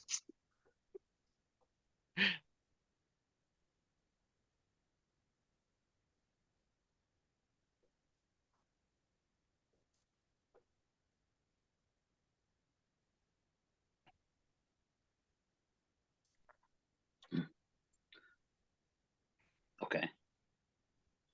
Um, like, I do not need to message Turbo. Why not? It seems she is already planning an assault.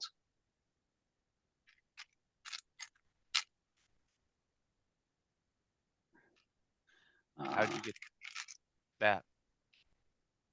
Because Lucia Rossi knew.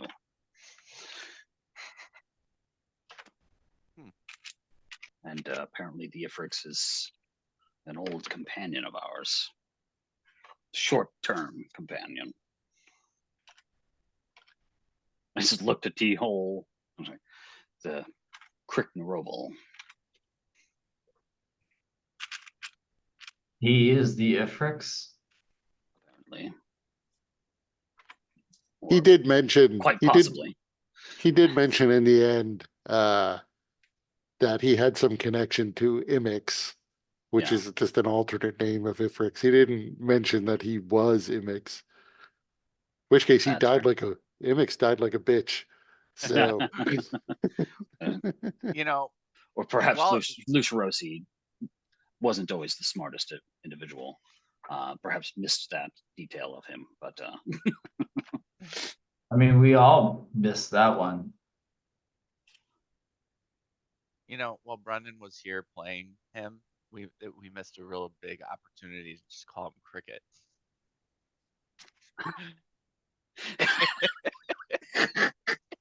like a rickety cricket.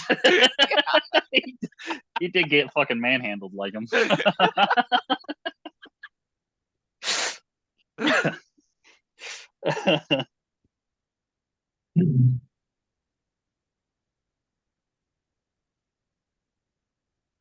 Well, that's news to take in. I will just spoil it. That's not what I was trying to say. Just that Cricknerable is, mentioned Imix before. yeah. It's like either he is or, Lucia Rossi did sound unsure.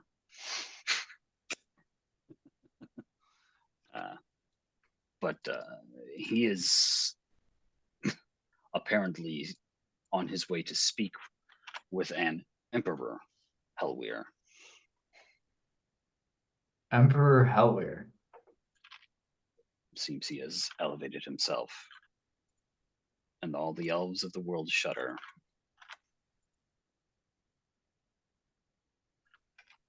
D-hole doesn't really say anything. He's just kind of like, all right. Hmm. Good for him. Yeah. Way to join the club.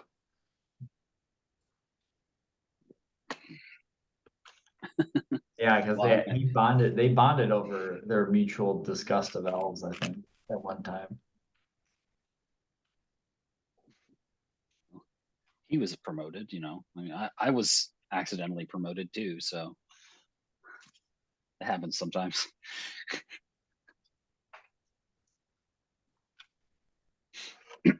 I suppose I do, yeah. So seems I do not need to message Turbo unless we want her to have specific information.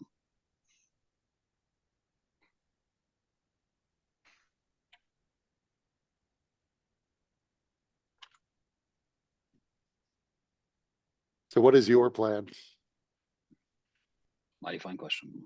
Are you still heading to Morning Canaans, or are you trying to get to the Palace of the Pasha? I mean, we can try the divine intervention in the morning.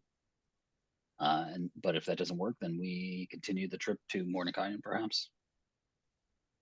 Right. I assume you already long rested again, so it would be morning. Oh, gotcha. Yep, that sounds good to me.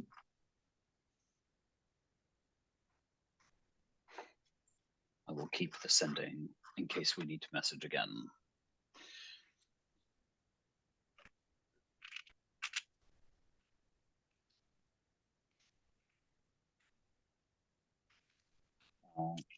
Anything else that we wish to do? Before I attempt the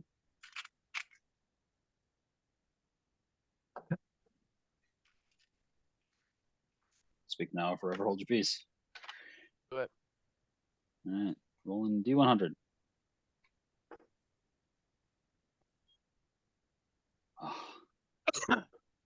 Pretty close, but not quite there.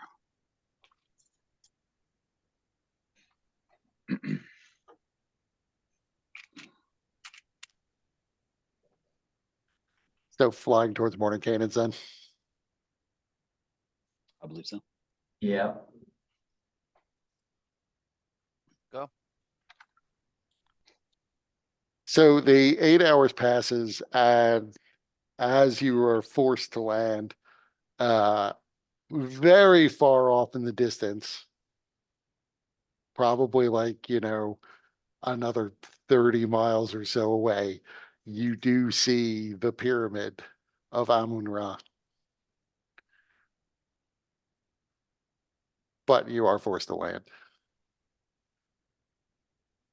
Think we can make it there before nightfall? No, 30 miles is faster than most of you can walk. If you walked for 8 hours without rest in the desert, in the blazing hot desert, you would make about 20 to 24 miles. Well, what if, I mean, it's an eyesight. Aurelia can teleport us. Right, you could do that. You could try to teleport.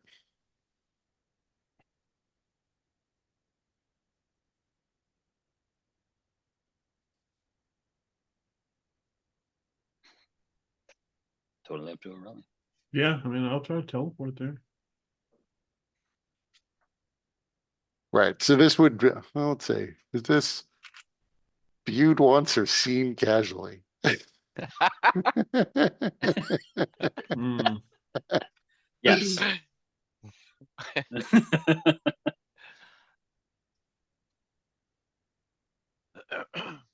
Yeah, this is more viewed once. Oh, boy. So that means there is a, almost, there is a basic, what do you know, viewed once and seen casually aren't all that much different, but there's basically a 26% chance that you are exactly on target.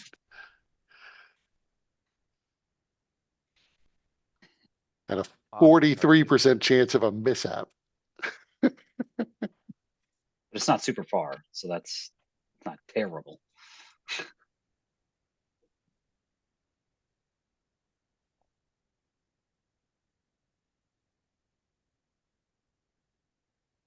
All right, we doing this? Is there anything I could do to enhance this? Nope, it's a percentile roll. God damn it. All right. Alright. A scribe. I mean. Oh. We need to save all the time that we can. Only you would walk that extra couple miles. If only. We would have been a little bit closer. Wouldn't have been so fucking bad. So roll me a D100, Peter. All right. Assuming you're casting a spell. Yep. That is a Ugh. mishap. That is called an action point. I re-roll that. Okay, I'll let you roll an extra, use an action point. Okay. Well, thank you. And a Oh, one. fuck, dude. That's Why what I couldn't- want. That's what I Yeah. want. So per the spell, You all take, that sucks. You only take 9 force damage each.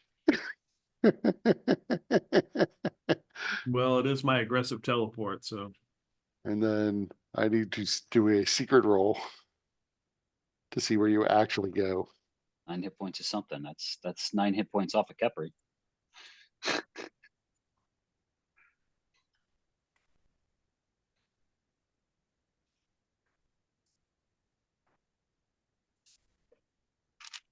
Can I?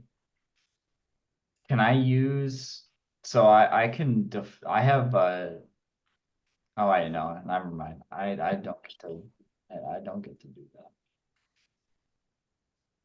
Oh, T-Hole, you can use your Cape of the Mountebank now. It doesn't help us right now. It's still pretty cool.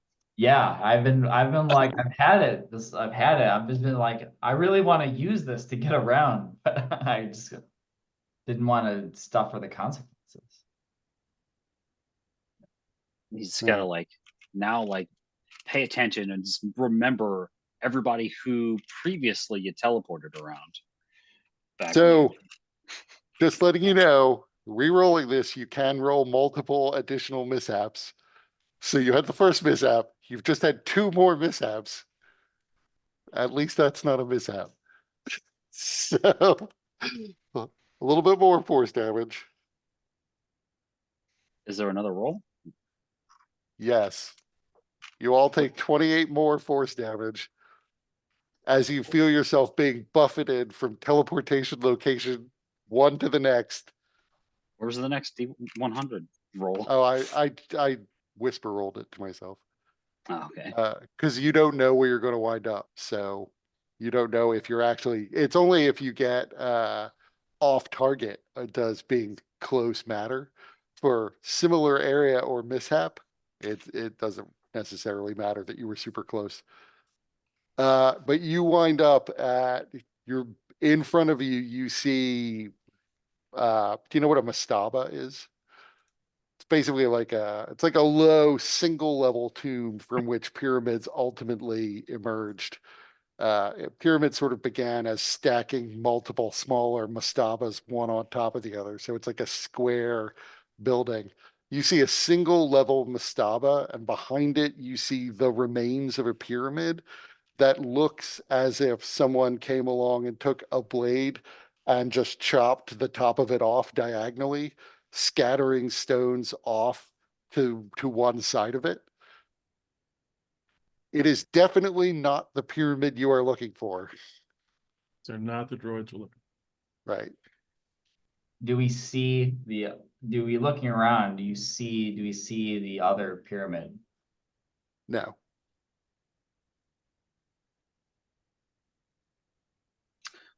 Because this map here is pretty low, like Oh, really shit. close to the. I don't remember what other pyramids besides these 2 there were around in this desert. I mean, there are many pyramids in this desert. You are not aware of one that has been so thoroughly destroyed as this. It looks almost like someone exploded it from the inside, except that the angle on what looks like this slice looks too perfect.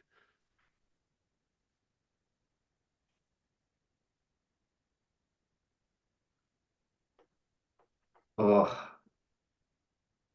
But you could be technically there are pyramids scattered like throughout the center of this part of the desert. So you could be thousands of miles off. But it does look like this mastaba in front of you does look like it's part of a complex that may have been similar to Mordenkainen, the complex you were teleporting to, where Mordenkainen set up his alternate city. That healing is for Here's the good Kepri. news. Here's the good news. Aurelia has seen the pyramid once, so it's the exact same percentage if we cast it again. Yeah, I can do it again. That one nearly killed Kepri. So Oh, here, let me take care of that. I'll heal Kepri. I just did. Oh, well, you shouldn't have. I could have. and it wouldn't have used any resources.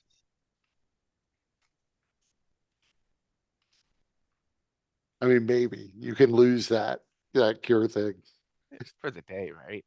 right, for the day. Yeah. Oh, but I am gonna, well, I don't need to because I'm just slowly regenerating anyways. Oh, by the way, I need to figure out which, well, Zarius, can you cast Greater Restoration on me? Otherwise, I'm gonna have a -2 to one of my stats. Oh, really? It doesn't go away? Well, it changes each day which stat. Well, that teleport was rough. Ugh.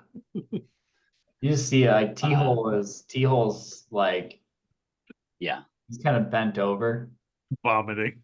vomiting. You got extreme motion sickness on that particular teleport. There's a Like little that bit of- like that episode of Psych. yeah. I can use the beads to cast greater as necessary. Is there any So- writing on this word that I don't remember? On what? One level, Mastaba? Yeah. that too, yeah. Is there any writing on that from this distance, or?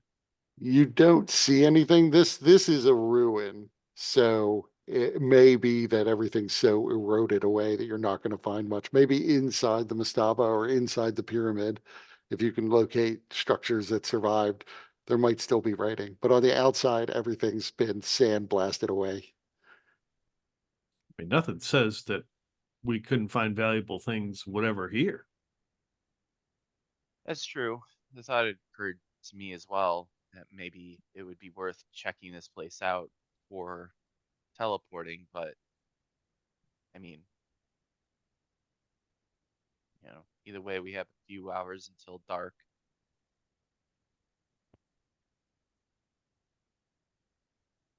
So we can teleport again. I could cast it again, and that would be it.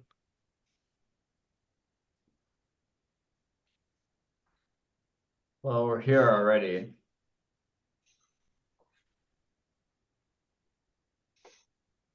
I mean, I don't know what can you heal with that, whatever your effect is, because I didn't fully heal Capri.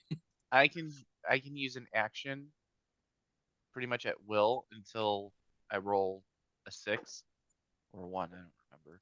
To heal 1d8 plus 5. Because she is down. I'd healed 25 of the fucking 37 that she took. She has 40 maximum hit points.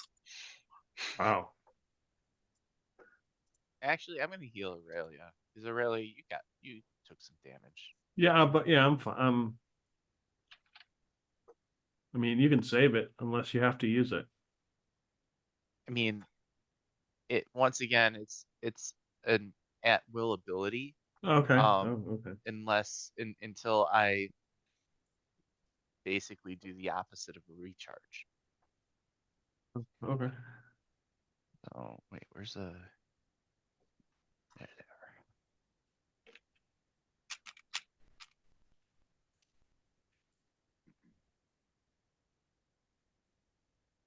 So you heal 8, and then let's see if I lose it for the day. Okay. Well, what's the plan? Do we want to investigate, do a little looking around, or we just want to go ahead and let's try this again?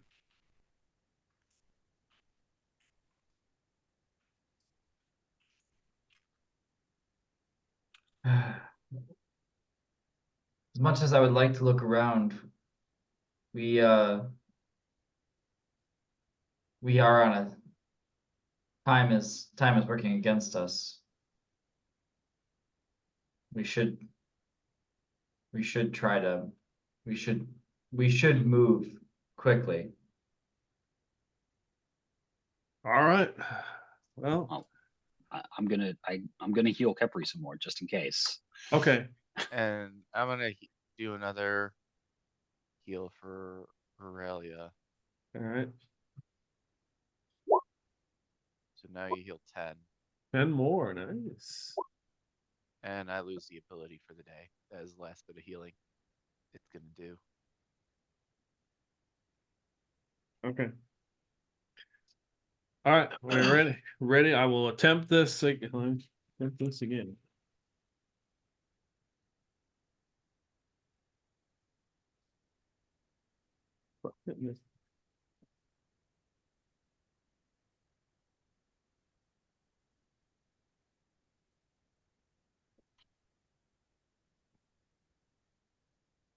No.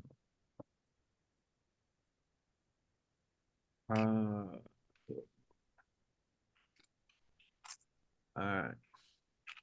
Come on, dice. Wake up. Here we go. I do have an action point in case this goes awry.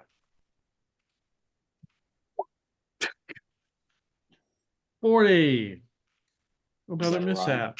Well, that's not one. Right. Do you want to use your action point? Yeah, I'm gonna have to use my action point. Oh, dirtbag. 67. No, that is merely off target.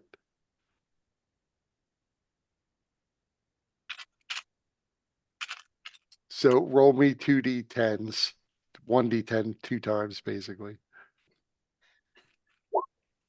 6. Oh, Three. you know what? Yeah, I No. forgot. Well, no, that's fine. 6 and 3.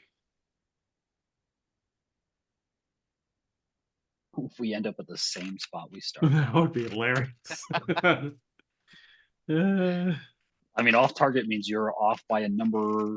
Like it's based on how far away you are too. So Right, so we and may you're be 1,000 much miles further away. I was gonna say, I'm pretty sure we're real far away now. Which means we might now be further from the fucking pyramids than where we started.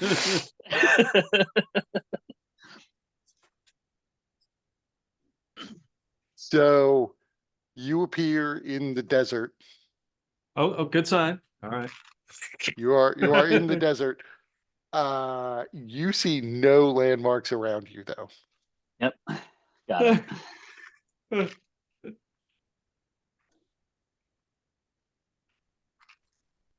All right. Well,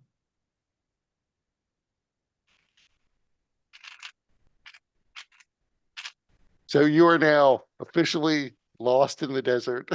You're not sure which direction to go. If you get some height, maybe you'll be able to see a landmark at least.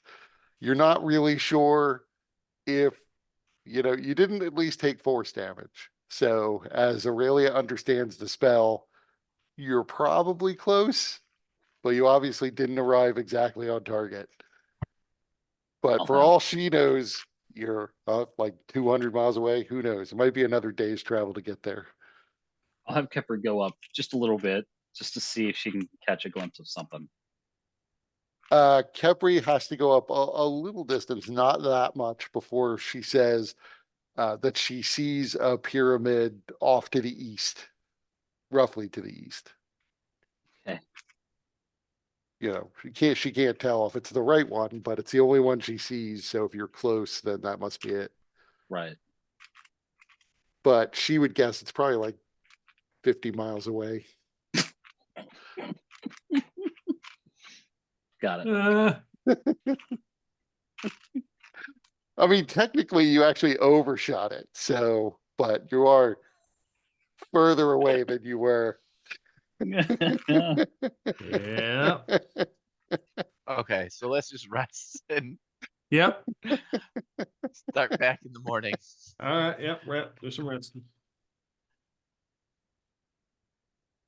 All right. I was hoping to get you to something, but let's just wrap it up there. Middle of fucking nowhere. Because I was hoping to get you to something about an hour ago. Yeah. Yeah. Goddamn That's- teleportation. We were hoping to get to something too. Yeah. Just the dice didn't roll in our favor. Listen, I've had a character actually kill herself with teleportation. So Yikes. it wasn't my character. I was running the game.